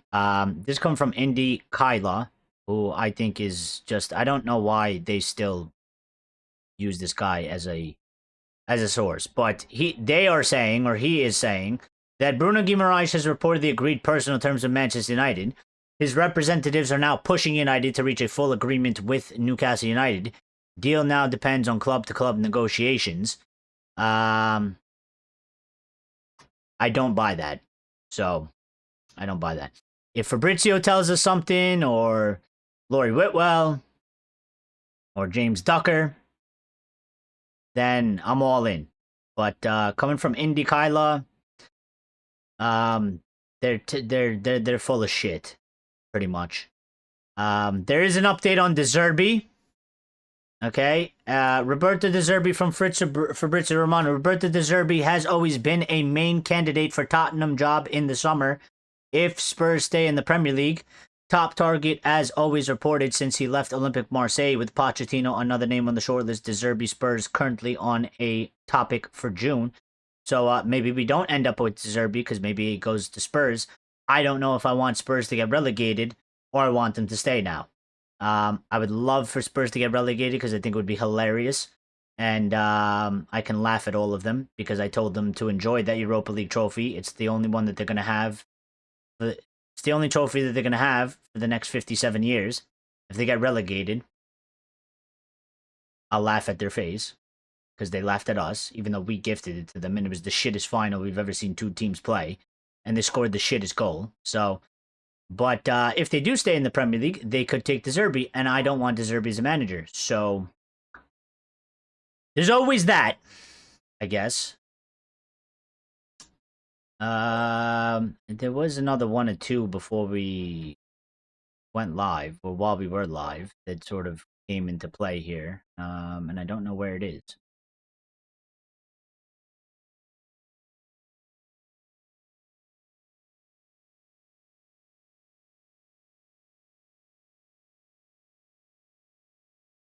Mitten.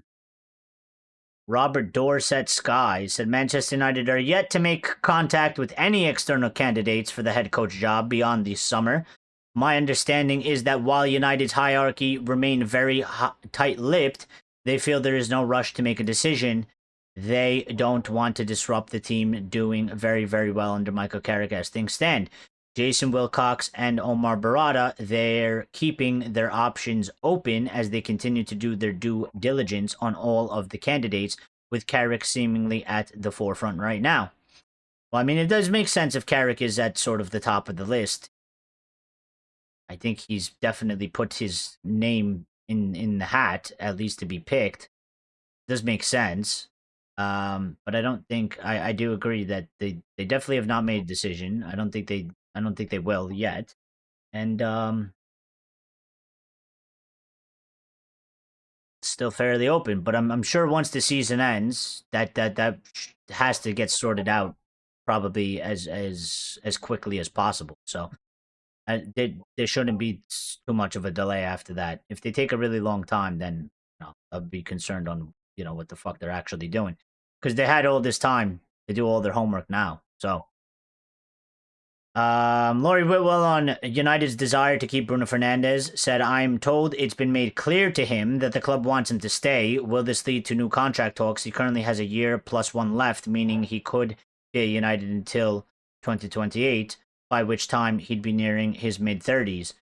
Yeah, listen, I don't know if he'll get a new contract, considering that he has 1 year.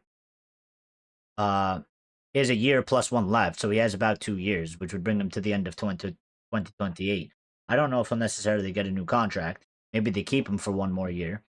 And they sort of get the plus one and maybe they let him go there. Maybe they do give him a new contract.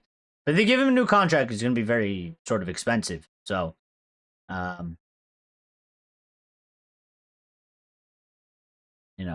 They were also asked on whether Bruno Fernandes will stay at Manchester United next season. Said, I don't know anyone who has a clear answer. Qualifying for the Champions League would help retain him. Factors like geopolitical issues in regions he's been linked with, such as the Middle East, make a move less appealing. High wages are his wages are high, but that's never been a concern. He's prolific. Plus, every game plays every game and remains United's best player. Future ambition shown by incoming players or management could also influence his decision. Yeah, and I think that's all going to be taken into account into factor. And I think anything that has to do with Bruno won't happen until after the World Cup. So I think United have done what United need to do, which is that they have made it abundantly clear this time that they would like for him to stay. They're not thinking about selling him. They've told him that, which clears those issues up, and any whatever. He can still make a decision to leave and say that he wants to leave, but I don't think that will happen until after the World Cup. So I think he's obviously gonna finish the season. He's gonna go to the World Cup of Portugal. He's gonna come back, and then ultimately, that's when his decision, whether he's gonna stay or he decides that he wants to move. That's when we'll find that out. So for Bruno Fernandes, I don't expect anything to be announced in any way unless I don't expect anything to be announced until after the World Cup. So we won't figure that out until later on. But yeah. And those are all the updates for today. So thank you everybody for tuning in. Greatly appreciate it. Okay. Great show. A lot of good stuff in the chat today. Good discussion, good comments. Not a lot of trolling today, thankfully. Okay. Some very good points, some very opinionated points, but I don't care about opinionated points. Just, make good points. And the discussion was very good, and I enjoyed it thoroughly, and I think it made for a very good show. So you guys kept the conversation flowing. You kept the show flowing, which is what I look for the chat to help me do. So thank you for that. Greatly appreciated. Thank you to all for smashing the like button as well. If you're new and you just joined, okay, and you just subscribed, welcome to the family, to the community. Appreciate it. Make sure you hit the notification bell icon so you get notified when we go live. We will be back live tomorrow again, okay? I'm going to do probably show tomorrow, and I'll do a show Wednesday. Thursday, there can be no show. It just doesn't work for me Thursday. And then after Thursday, my schedule is a bit up in the air. So I don't really know when I will be able to do a show, from Thursday on. So we'll figure it out. At some point, obviously, I will be able to come back live. Those of you that are in the Discord, you'll get notified in the Discord. Those of you that are not, that don't have Discord, or if you do have Discord and you're not in Discord, I don't know why you're not in Discord, but those of you that are not in the Discord, because maybe you don't have Discord, I will make some sort of a community post to at least try and let you know. But if you have the notifications on, you will get notified. So either way, you should be informed. There's like 3 different ways. So you will be able to know when we go live, even though I can't directly tell you specifically from now. So tomorrow we will be live 8:15 p.m. UK. Okay, and Wednesday will be the same. So both days, 8:15 p.m. UK. Everybody have a good night. Enjoy the rest of your Mondays. Some of you, it's already Tuesday. Depends where you're watching in the world, okay? But enjoy the rest of your evenings. Be good, stay safe. Have a good day at work tomorrow, okay? And after work, we'll see each other, and we'll be here discussing United and doing the updates again. So other than that, take care, be good, stay safe, appreciate you guys, and we'll speak to each other tomorrow.